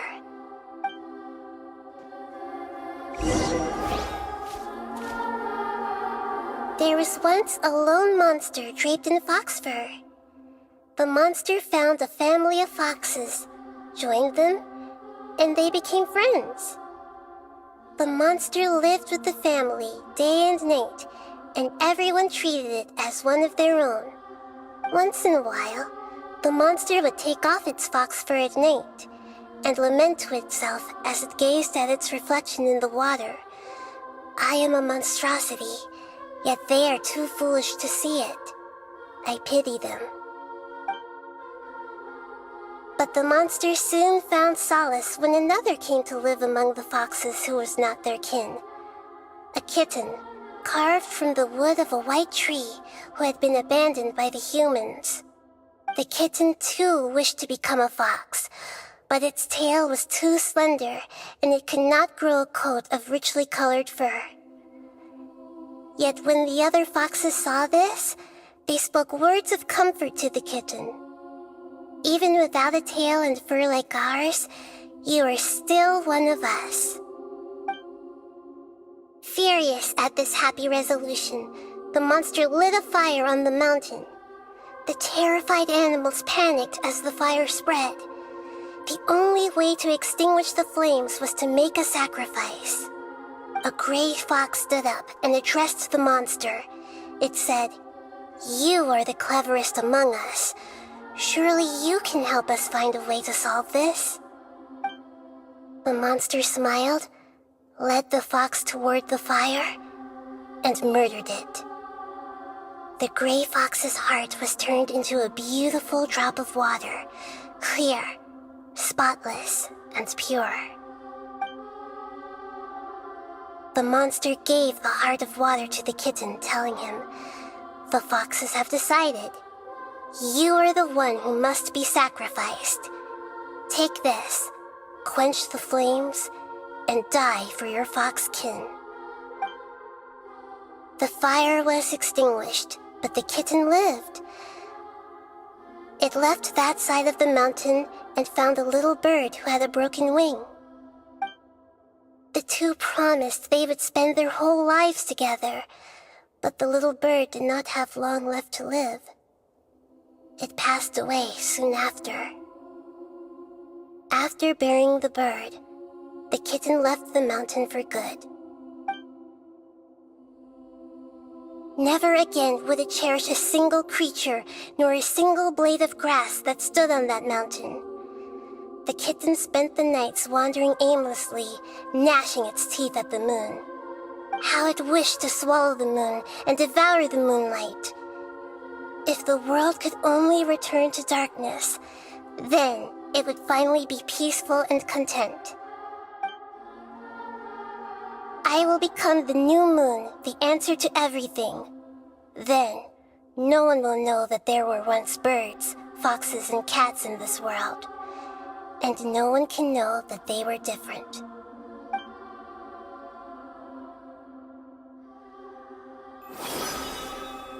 We solved it!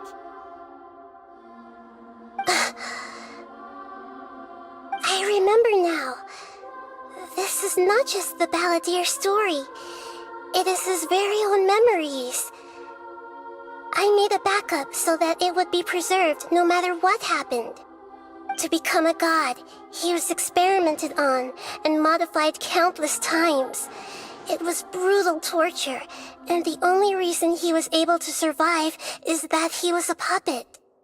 This memory was extracted from him by the scholars. Presumably, they kept it to have something to defend themselves with. Creating a deity was just the first step. Some of them wanted to be able to control it. That's why they backed up his memory for later use. I buried it deep inside one of my own dreams, and then hid it inside an allegorical story so that it wouldn't be altered. It's hard to believe that this person really existed, let alone that he tried to get rid of us on more than one occasion. Paimon has no memory of him at all. He completely vanished like a puff of smoke. The Balladeer agreed to help me look for information about the Descenders, and although he was unsuccessful, he still helped you. Before he vanished, he confirmed an important detail, that Conria was where your twin first came into this world. We still don't know how the change to Irminsul will affect the senior ranks of the Fatui, but in all likelihood, they won't even remember their own Harbinger. It sounds like Paimon wouldn't like this guy a whole lot if he was still around. But still, Paimon doesn't like the way it all ended that much better. This is why wisdom alone cannot answer all our questions. We look, we see, and we comprehend, but the question still troubles us. So the answer is not everything. People yearn to find the truth and then conquer the troubles they face. When you give someone the truth, you give them a chance to choose their own destiny. To others looking on, this may seem like a pointless endeavor, but for him, the chance to act on his desire to disappear must have meant a lot. Never forget that even when we walk beneath dark clouds along a road filled with suffering, the light of wisdom is always there, guiding us toward a better destination. And that is what you have been doing all along. Yeah, Nahida's right. Cheer up! How about we go get something to eat? We can pick up this heavy conversation again later. Good idea. Paimon, why don't you take her out for a walk to clear her head? You got it! Come on, Traveler! You need to get out of your head for a while. You'll feel much better after taking a walk. Let's go get a snack from one of the stalls in the Grand Bazaar! That'll be sure to lift our spirits. It must be really tough being the only one who remembers all that. But Paimon's always here to help cheer you up.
What should we eat first?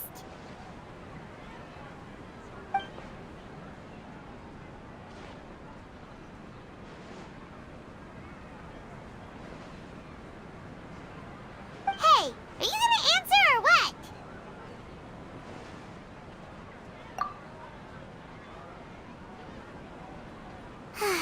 Alright, whatever you want. Well, Paimon will be right here when you figured stuff out. Then we can get something to eat.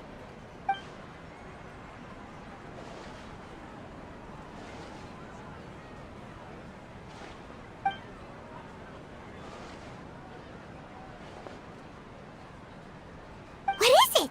Have you figured it all out?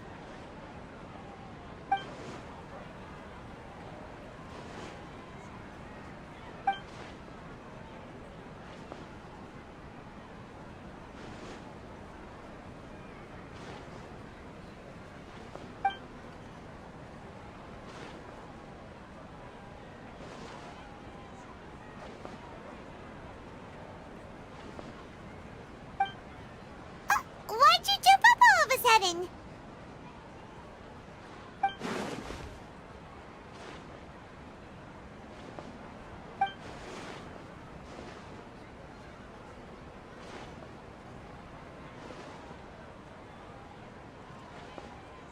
Excuse me, boss. There seems to be a small problem with the last bill.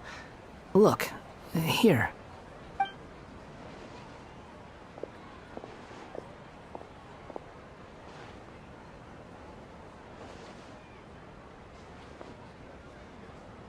Hey! Hey, wait! You mean me? No, not you. That kid! Didn't you see? Little rascal grabbed my last 2 fresh Sunsettias and ran off. Look, if you're gonna help out here, you can't keep spacing out, okay? What is it? Work's too boring for you? Or has the big city got too many distractions? I wasn't paying close enough attention. Sorry, boss. I think you're right. Maybe it's the city. It's so exciting. It can be hard to focus. Who's that guy? You know him or something? He's who? You're a strange one, kiddo. You say you don't want any money for helping out here, and then when I actually give you some work to do, you keep letting yourself get distracted. I don't want to take advantage, so I'm happy to pay you what I'd pay anyone else. But if you keep acting like this, pretty soon I won't be able to afford to. No, please. I mean it. You don't need to pay me anything. I'm just so thankful you agreed to take on an outsider like me. You're welcome, I guess. but I got bigger things to worry about. Look, we're all out of Sunsettias, and I promised the lady down the street I'd deliver a fruit bowl this evening. Leave it to me. I'll find some more. Just a moment. I'll be right back. Stop. I'm gonna level with you, kiddo. I've never met a worker who said they didn't want a wage before. And at first, I got greedy. Couldn't believe my luck. But I figured you'd start asking for something in return eventually. You don't want money. You don't take days off. And in your free time, all I see you do is wander around, taking in the sights. Are you a drifter or something? That's right, I am. We can talk more about that later. First, let me get those fruits you needed. Sunsettias, was it? I'll be right back. Hey, what do we do now? Okay, stay out of sight. Don't let him see you.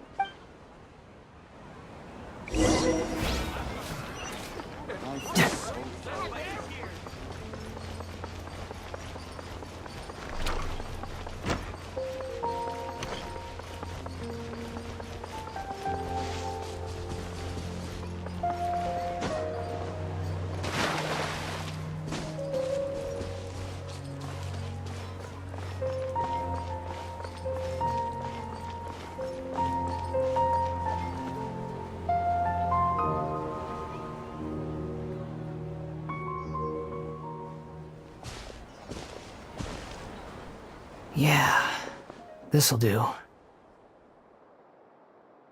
though you say he's the balladeer, what are we planning on doing? Stealing his Sunsettias? Isn't that a bit too cruel? Oh, alright. This should be enough. Guess I should wash them before I take them back.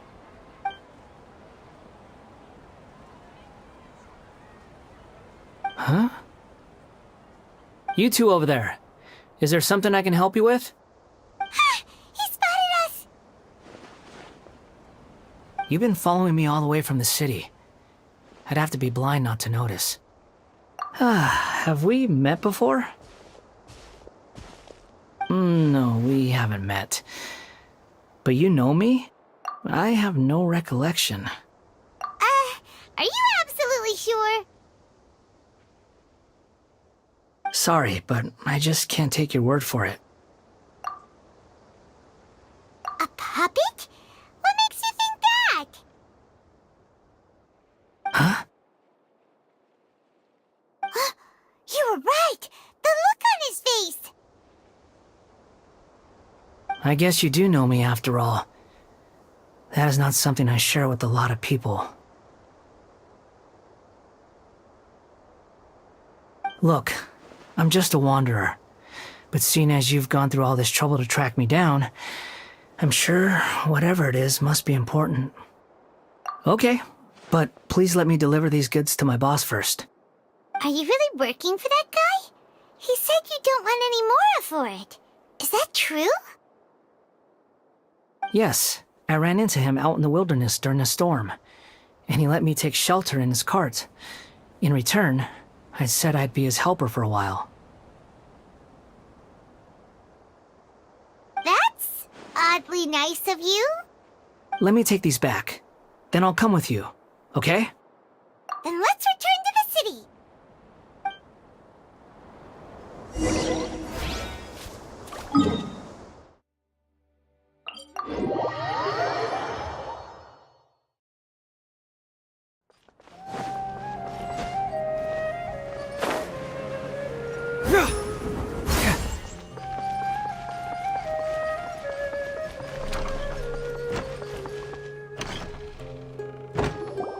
Here you go, boss. I'll leave them right here. Oh, you really went and picked some more. Who are these two? Something's come up, and they need to borrow me. Sorry, boss. I'm afraid I'll be away from the stall for a while. I was just about to pay you anyway. Go wherever you want, kid. Don't waste your time here. What? I get it, okay? You just wanted to help me out, to thank me for giving you shelter from the rain that day. Even then, I don't understand why you're so adamant that you don't want any pay for it. But look, it was pouring down, and there you were, sauntering along without a care in the world, like you had nowhere to be and didn't even care that it was raining. Imagine you and me for a second. It's a little weird, right? Why is this guy traveling during a rainstorm if he's not trying to get somewhere? And why is he taking a shortcut through the open country if he's not even in a hurry? But anyway, taking you in didn't put me out even slightly. You don't owe me a thing for it. Certainly not all this. Your time is valuable. You know, you should go live your life. But I don't...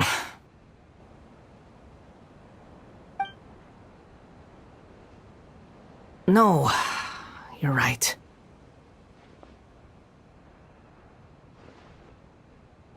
Then I suppose this is where we say goodbye. Thank you again for taking me into the city. Don't mention it, kiddo. I've run into all kinds of characters over the years. I just hope you find your path. Thank you.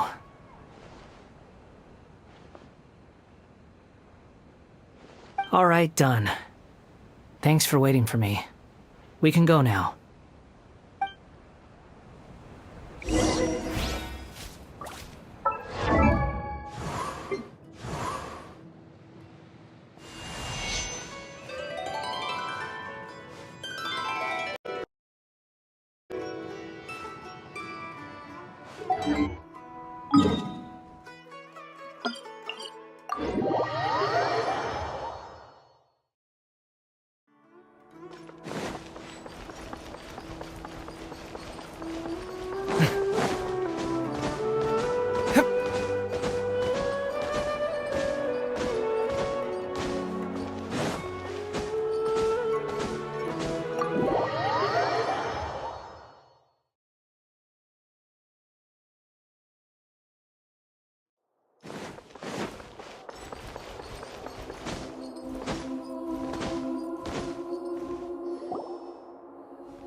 What's wrong?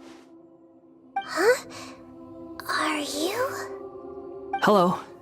I do apologize for the sudden intrusion. We found this guy in the street, but he doesn't seem to remember anything. So, yeah, quite an eventful walk.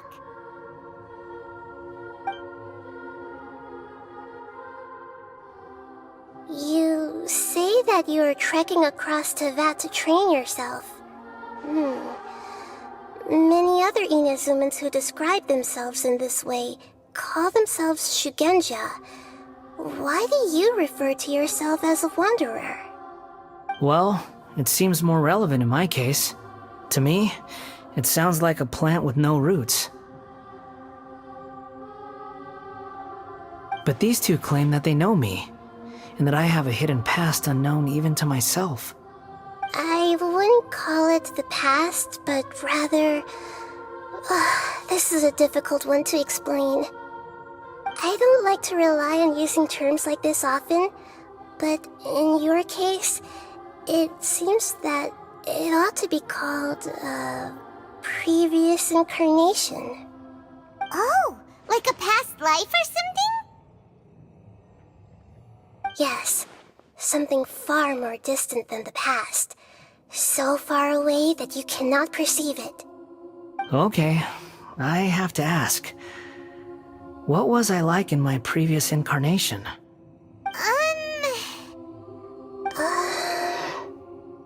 Oh, okay. I see. You want to tell me, but you can't bring yourselves to say it. Looks like I didn't have the most wonderful existence in my previous incarnation. If it's that difficult to talk about, I have no doubt it will be just as difficult to hear. But I'll be able to handle it. Please, tell me the truth. Is truth something you care a lot about? Yes. Then I'll be straight with you. In your previous incarnation, you did many things that would be considered evil. You nearly died because of what other people did. and many died because of you. As a non-human being, you hated gods and humans alike. You drifted from place to place, never able to settle, even where you found status and identity. You adamantly believed that you were missing a heart. Actions rooted in persistence sometimes bear bitter fruit. Sometimes, you have to let parts of yourself go, or you'll never be happy.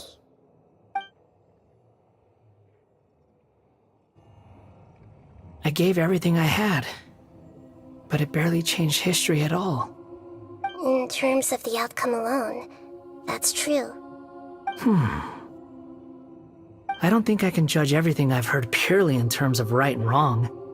Each choice a person makes belongs to a specific place and time, a chain of cause and effect, a cycle of karma and consequence. That is the nature of truth. If one thing is right, its opposite must be wrong. And yet, dichotomies like this are not enough to explain the world in all of its complexity. It seems like my previous incarnation wasn't the most likable individual. We're not trying to hurt your feelings or anything, but yeah, we weren't your biggest fans.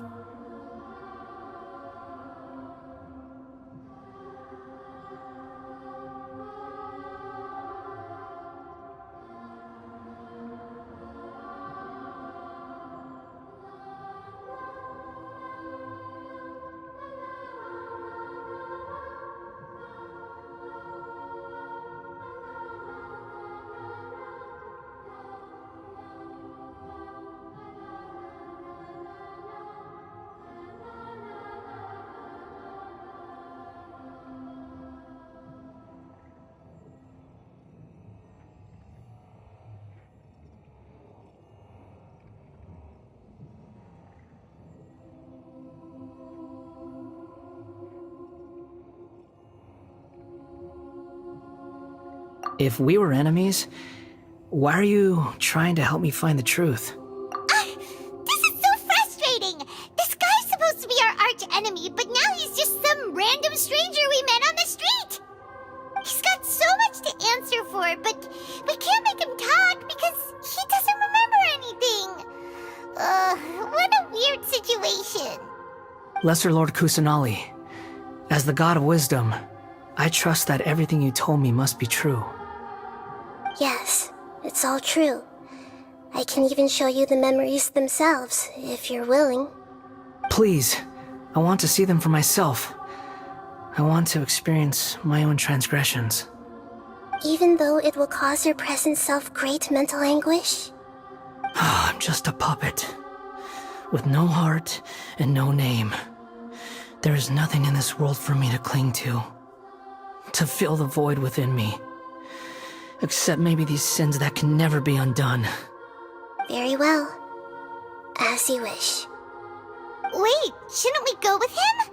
This one's kind of on us for bringing him here. Don't worry. Whatever danger I might face, it's my burden to bear. Traveler, could I ask you to supervise him on my behalf? Oh, good point. Given your, unique situation, we'd better keep an eye on you.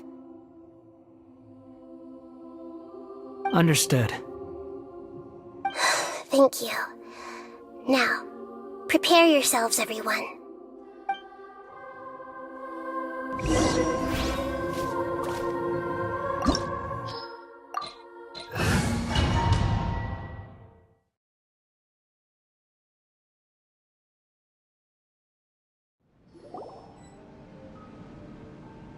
This looks like Inazuma.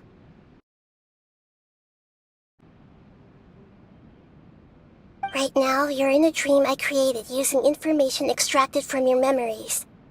These memories will show you the raw truth, but be aware that enemies may react just like in the real world. Please be careful. Sounds like an immersive experience.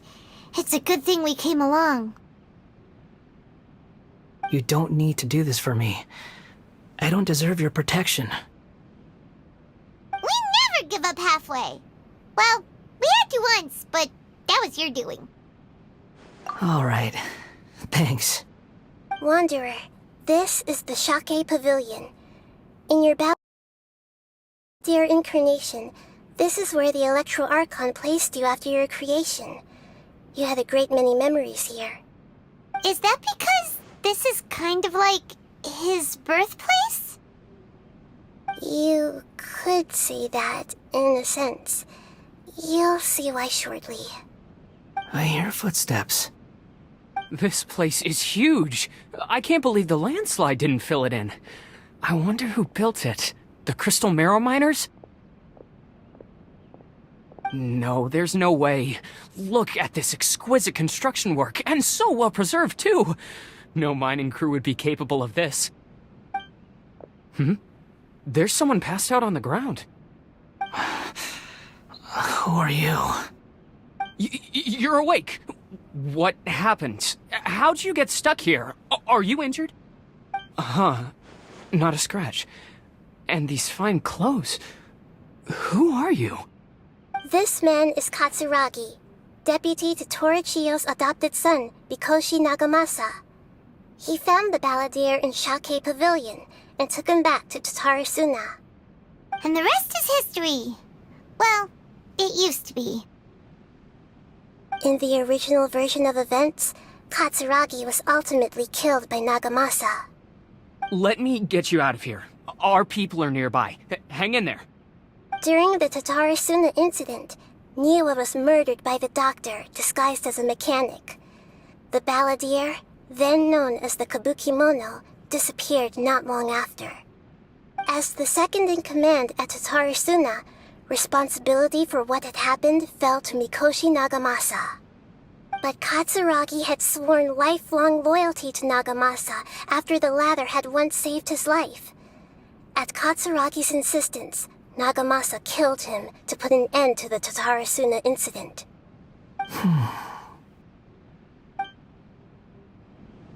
Katsuragi seems like he was a good guy. He looks like a warrior, but he has a kind face. Why couldn't he live a long and happy life?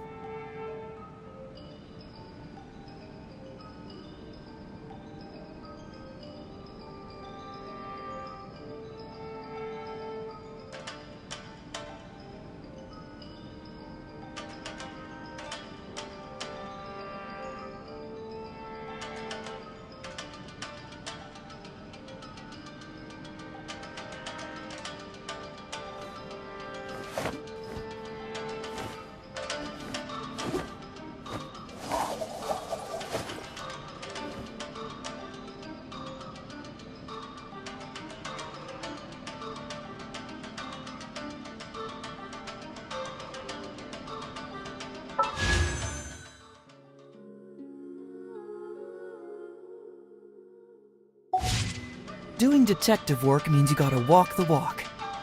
No, I mean literally. I need to search high and low for evidence.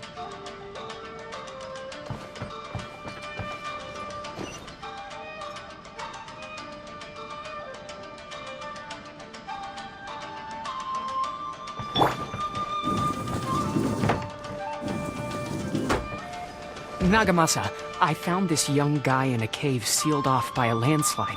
He doesn't remember his name. Well, we need to call you something. I hear the workers are calling you the Kabukimono. That's fine with me. Katsuragi, report to Niwa. Tell him we have someone new joining us.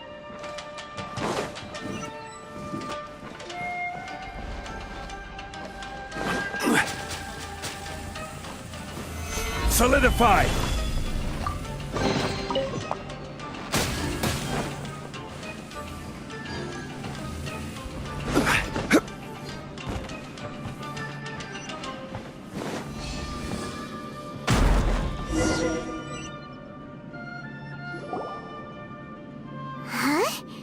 What are we doing back here? Whoa, this is where you were born? It's pretty, but there's nobody here. I was abandoned, like you. I lived here for a while at first, but there's nothing for us here. We can't stay. Okay. I heard my mom and dad used to make swords, but the factory manager died, and then my dad got sick. He kept coughing all the time, just like me. Then Mom started coughing too. But you can't. You promised me. Yup, we're family now. We're gonna be together forever and ever. This child didn't have a name. Or rather, the balladeer didn't know what to call him.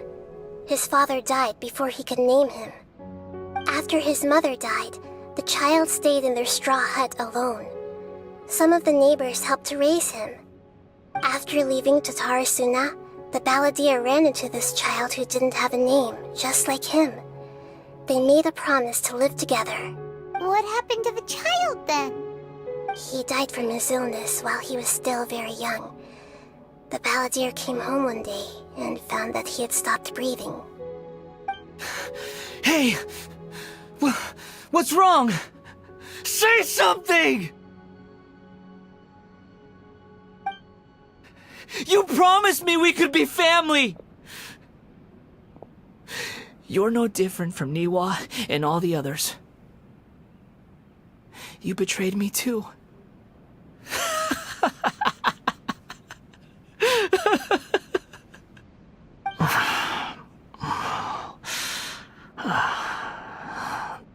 The voices have gone. It looks like the memory ends here. Let's keep going.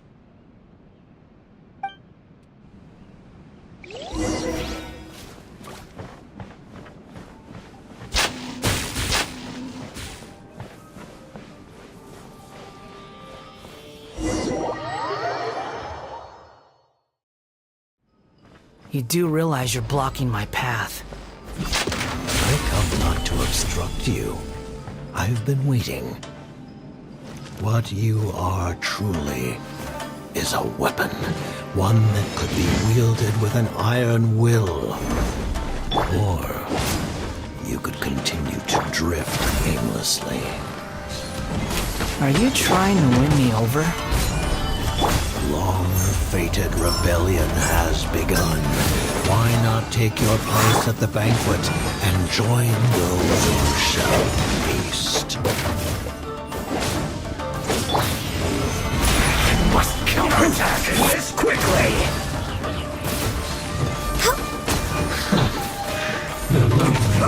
Spicy duck! Truth hurts! Born of ice and frost. This isn't good. Next time, Come at me! Don't be a killjoy! We've only just begun! I'm going in! For Rex Lapis! Order guide you! You can't run! Come back! Time to fulfill my duty! Fracture! Looks like I went too far.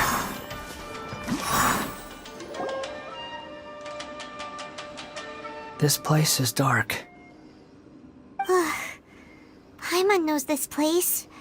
It's the Delusion Factory in Inazuma. In the original version of events, the Traveler once encountered the balladeer here. Such a creepy atmosphere. And so familiar.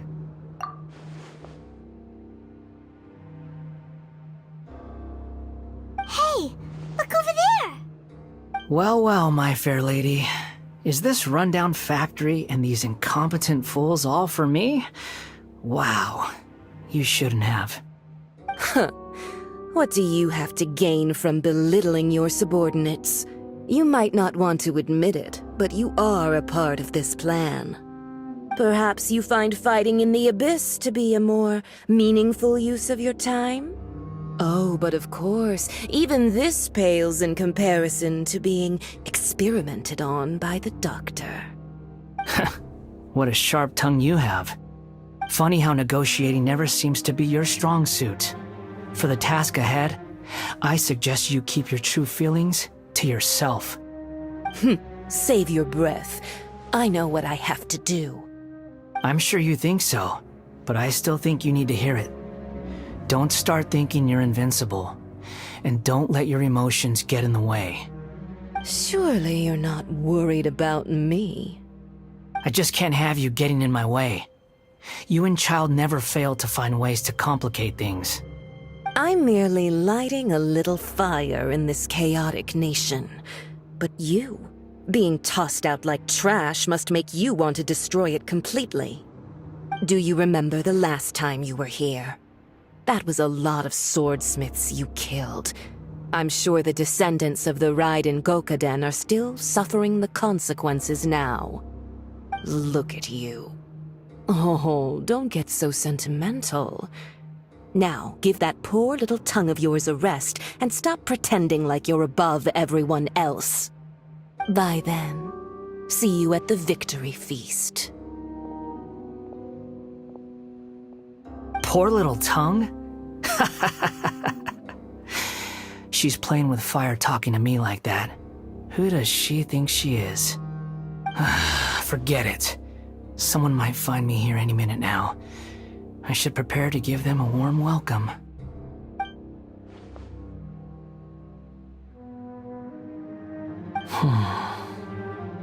The plot does not end here. There is more of this story to come. Wanderer, are you able to continue? Yes. Please don't worry about me. Why are you staring at me in silence? Can't you think of a nicer way to express yourself? I'm under no obligation to be nice to you. Besides, I thought nothing mattered to you except results and your own interests. Isn't that right, witch? Muddle-headed puppet. You're only number 6 because you can take more abuse than other humans. Do you really count that as an asset? You're about as much fun to be around as a raging inferno. But before we murder each other, it'd be best if we finish our duties.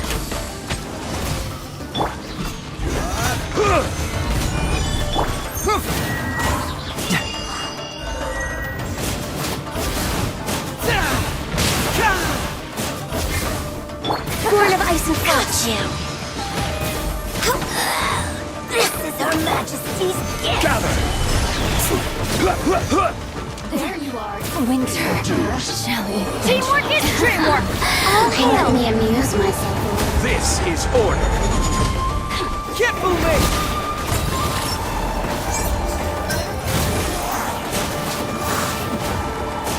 So soon! Prepare yourself. You can't run from death. Stabilize! The more, the merrier. Fracture!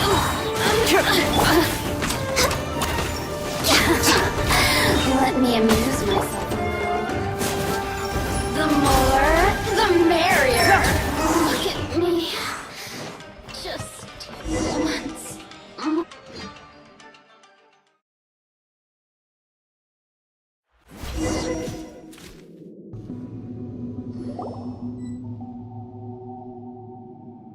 Looks like we have arrived in Sumeru. Is that? Considering that Amorta's sage, Nafis, refused to join this project, I'll take part in the experiment in his place. Welcome. I look forward to a fruitful collaboration. When do we start? You seem impatient. You should know that becoming a god is far from a trivial affair. The biological transformation is a lengthy process.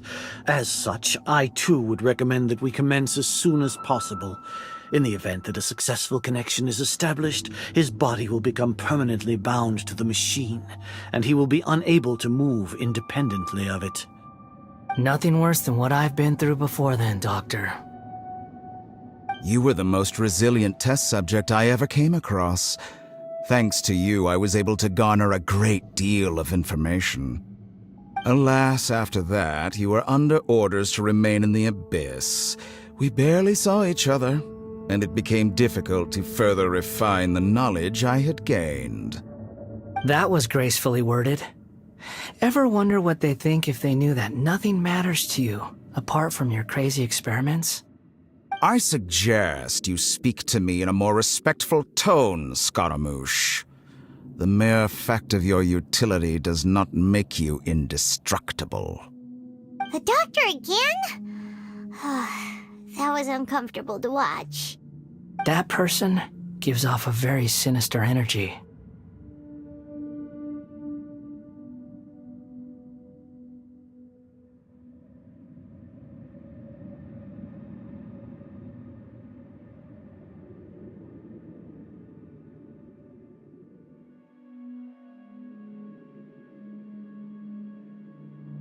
It's normal for him to give you the creeps. He scares the bejeebers out of Paimon. Let's move on.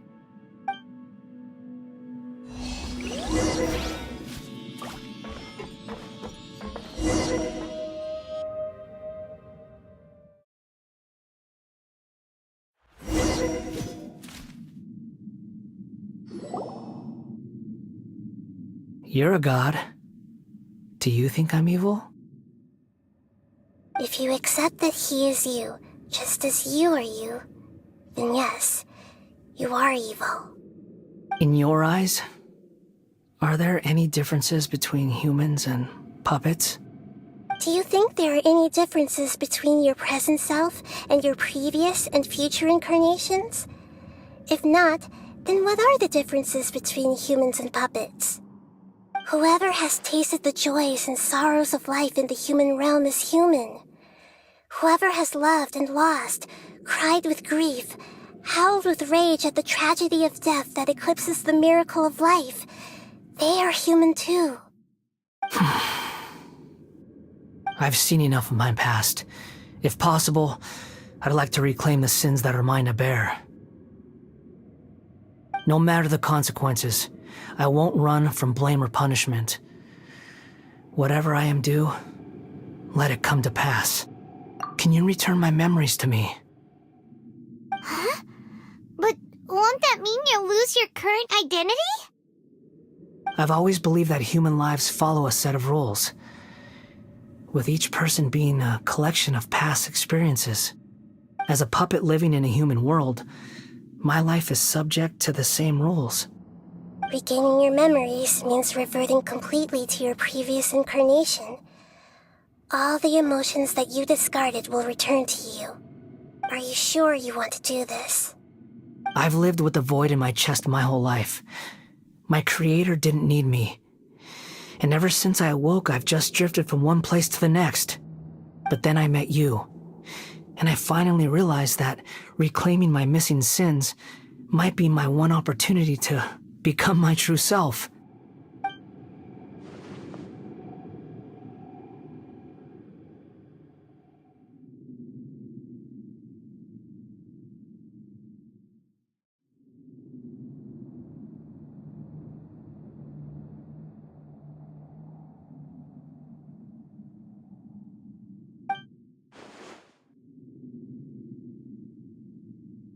I've always felt I have an innate tendency to yearn for something more, in a way that goes deeper than for most people. But for all my soul-searching as a Shugenja, I've never fully understood it. Looking at it now, it seems that I brought this curse upon myself. So I beg you, grant me this opportunity to gain a purpose, to change my destiny, and end my wandering. Very well. Since your mind is made up, I will return to you that which is yours.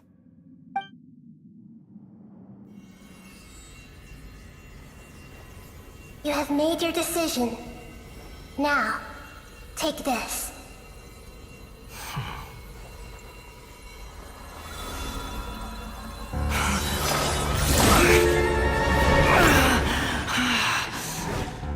Set him free. A puppet? What's he doing here? You're a human as far as I'm concerned. Everyone's here. Wonderful. What a fine blade. Nagamasa will be thrilled. This is my...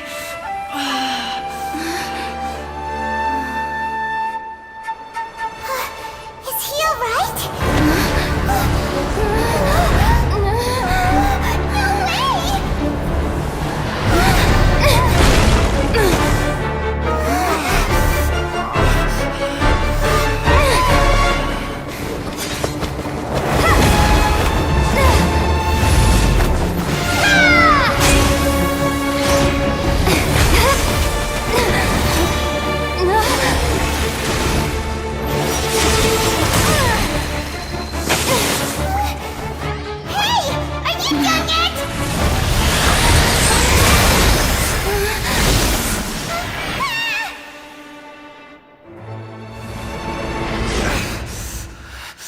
All worthless dross will be purged. That's why this won't be the end.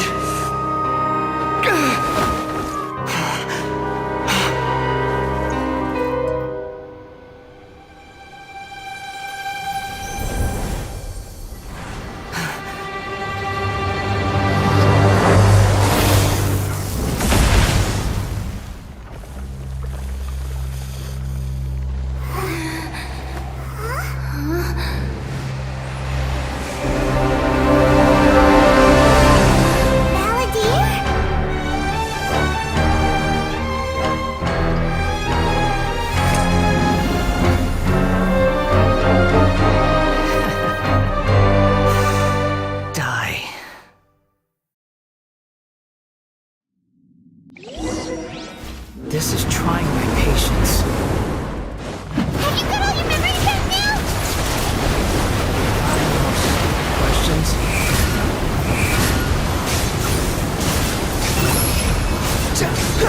Insignificant past!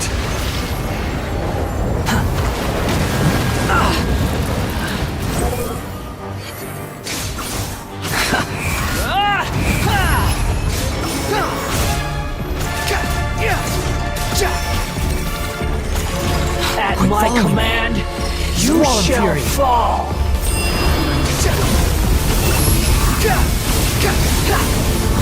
That's far enough!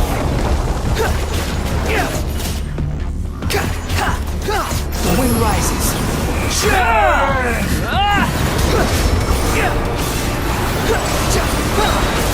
Bow your head!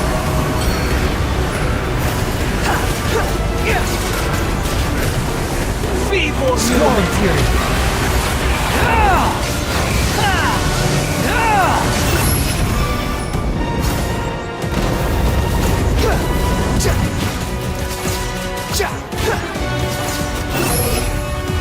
My endless cycle begins!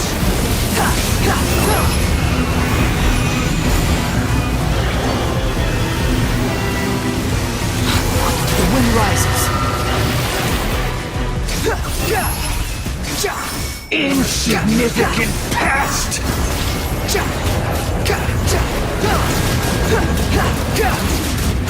Squall fury!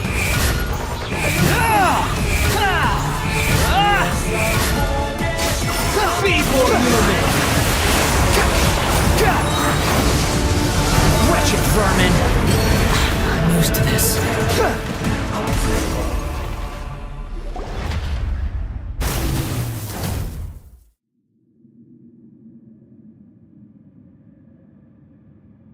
Imbecile! Get out of my sight. It disappeared. Did we win? What did you expect? I'd never lose to that. There's the tone of voice again. You're definitely back to your old self. Wait, but it was you inside that thing too! What have you got to be smug about? Sorry. I'm harsh on myself and everyone else. Just the way I am. You sound like you're concerned about me.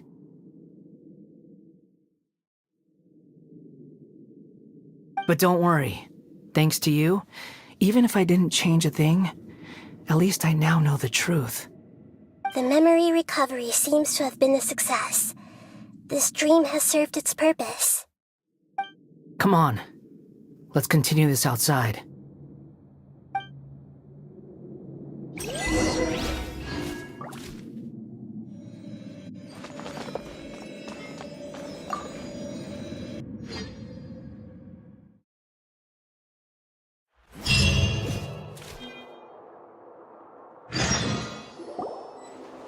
Welcome back, Traveler, Paimon, Balladeer. It feels like we just went on a really long journey. Paimon's exhausted. You don't like being addressed by that name? It's fine. But I was just thinking, I should probably change it.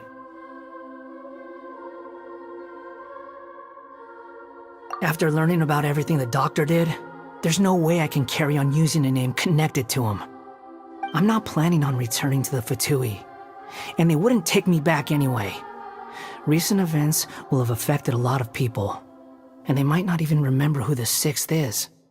So, you're quitting the Fatui for good? It's like you said, Lesser Lord Kusanali. Everything may look futile, but it wasn't completely meaningless. At least I made a lot of people forget about me. But that doesn't mean your own past has disappeared. Of course. And your main goal, for which you gave up everything you had, you weren't able to achieve it. I hope you can see and understand that. Changing the world, changing the past, changing the fates of other people, these are not simple things to accomplish. What you are looking for is complete annihilation. But this is just a fantasy. Even if the Balladeer is removed from existence, the world will not heed your will. Indeed. How ridiculous. Do you regret doing all that when you've gotten so little in return? Even if I'm completely worthless, there's nothing in the world worth regretting. Lesser Lord Kusanali, you purposely left that information in Irminsul, didn't you? Yes, and I took pains to make sure that you'd acquire that information naturally. Why would you go to such lengths? You trying to win me over too? In all honesty, your past experiences have made you a useful asset to Sumeru and to me. Winning you over was indeed a part of my plan. But before that, I wanted to tell you the truth about your past.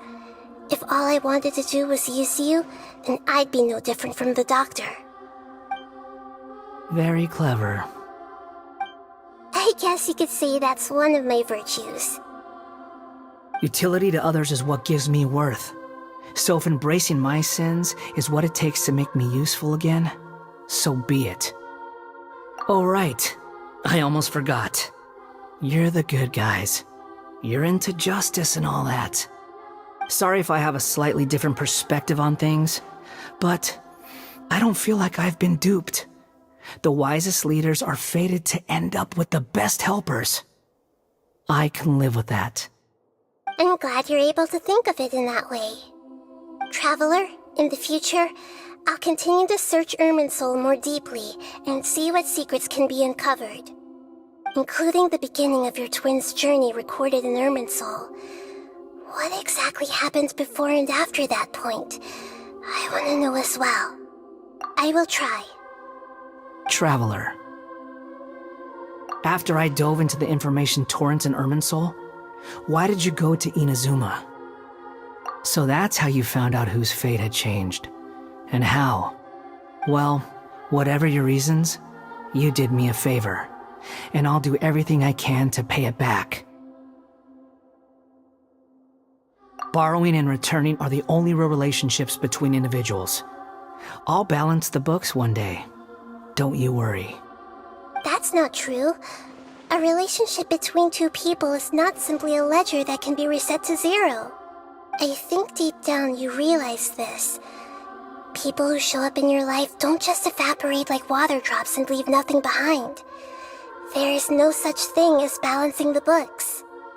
Some things in this world can never be brought back, and they can never be changed, which is why there is emotion in the human world. Everything that you feel is real and lasting, and whatever is missing in you will not be made whole. To be human is to live with imperfections. You can choose whether or not you want to be human. But humans can't live without a heart, can they? Anyway, I gave up trying to become a human a long time ago. You understand what pain is perfectly well, even without a heart. You're just bearing your feelings.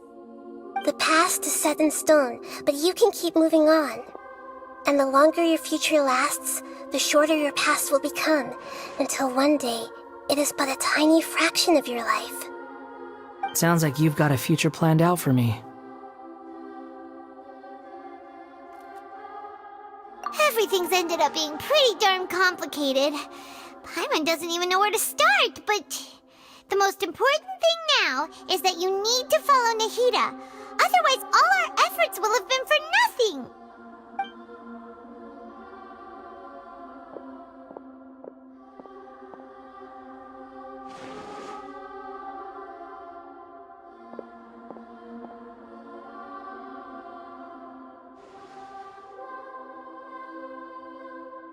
Then I guess I'll be helping you from behind the scenes from now on. I'm glad that you've accepted our proposal. Why don't you choose a new name to celebrate? Ooh, ooh, ooh! Paimon wants to pick an ugly nickname for you, too! Why? Because Paimon still doesn't like you that much!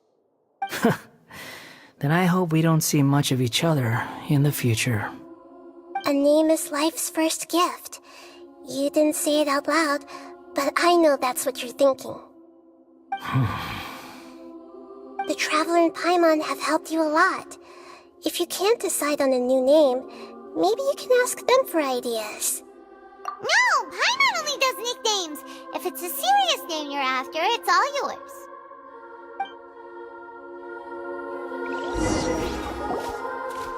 Have you got anything?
Are you sure? Okay. Have you got any?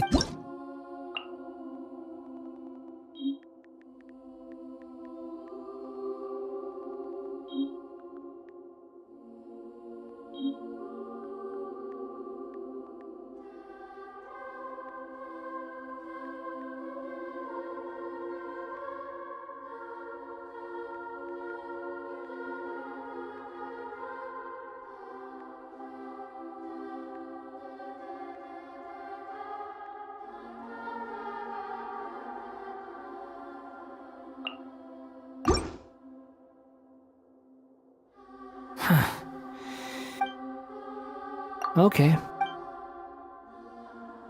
Have you?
Okay.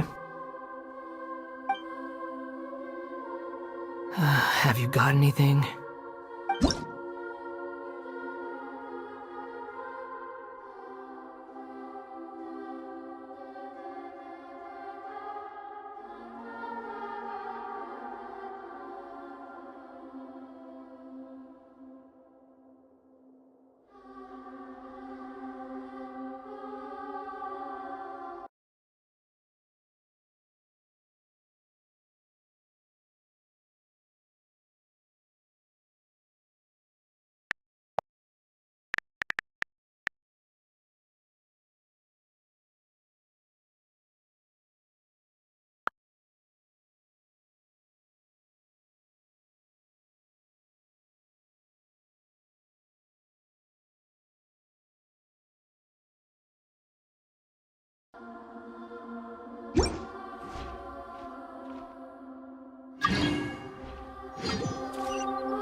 Have...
Have you...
You can't be serious. Okay. Have you got anything?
Are you sure?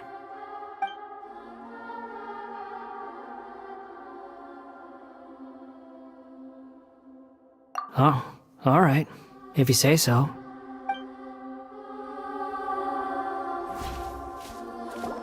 There. Now you have a name of your own. What about a nickname? Are you done yet? Still thinking. Stop rushing me! Take your time. I don't need to see you again until you've thought of one. Everyone who manipulated me and made me suffer will have to pay the price. You mean the Fatui? The doctor, at least. Now that your stance has changed, I believe your future path will change accordingly. But it won't be immediate. You still need some time to compose yourself. One more thing. There are still some descendants of the Raiden Gokuden living in Inazuma. Some of them know. Well, they ought to know about the connection between Raiden Gokuden and myself. I don't plan to leave Sumeru for the time being. If you see them in Inazuma, please tell them that I was the one responsible for the Raiden Gokuden's downfall. Even though the events have been erased from the world, they still deserve to know the truth. I see. That is up to you. Huh? But if we do that, then... It's fine. Let them stab their blades into my chest if they so desire. Maybe that's how it always should have been.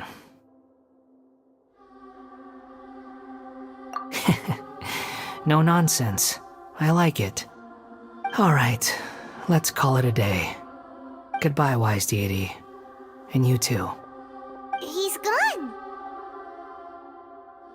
What he went through today would have been like living an entire lifetime in an instant. He'll need some time to calm down. Yeah, true. But even so, after everything that's happened, he doesn't seem quite as fierce anymore. So we can finally go eat? Paimon is starving. Thank you both. I hope you will find somewhere nice to go and relax for a while.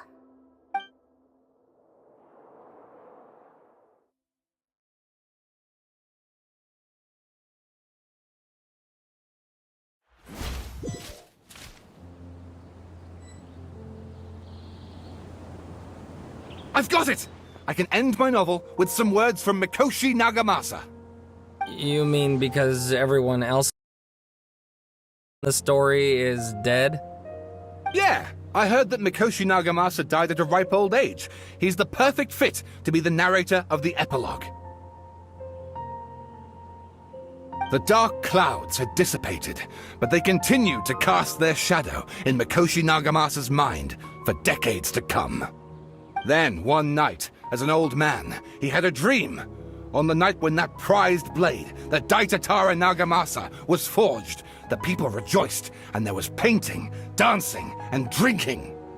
All these expressions of joy melted down in the furnace fire and turned into red clouds that rallied around the final sunrise that Mikoshi Nagamasa saw in his lifetime. Life is a story too long to be told, a journey that you must walk to behold.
It's about time we had a break.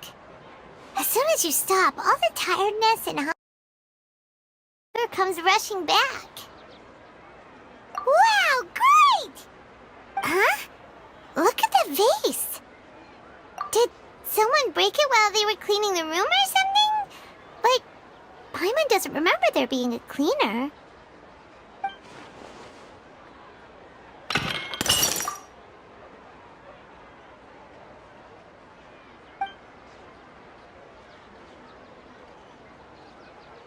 You sound lost and confused. I know why you are troubled. Anywho... Huh? Is there someone here talking to us? Unfortunately, the fate of Tevat cannot easily be changed. Perhaps a god may have a slim chance, but for anyone else... who can say? When a small animal runs into a tree trunk, though the tree may sway, it is not displaced. The same is true of fate. Like a vase that falls to the ground. Whether it is broken by a cat or by a bird, the result is still a broken vase, is it not? Who are you?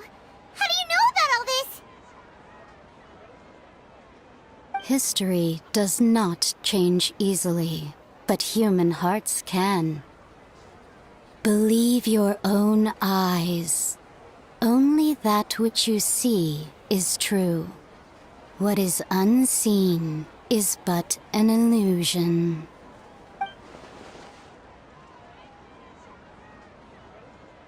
The voice has disappeared. And who the heck was that? And what were they doing coming out of nowhere and saying all that scary stuff?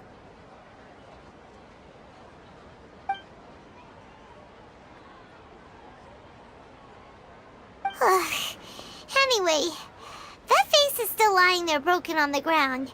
Should Paimon go get someone to clean it up? It feels wrong just leaving it there. Just a moment. Paimon will be right back.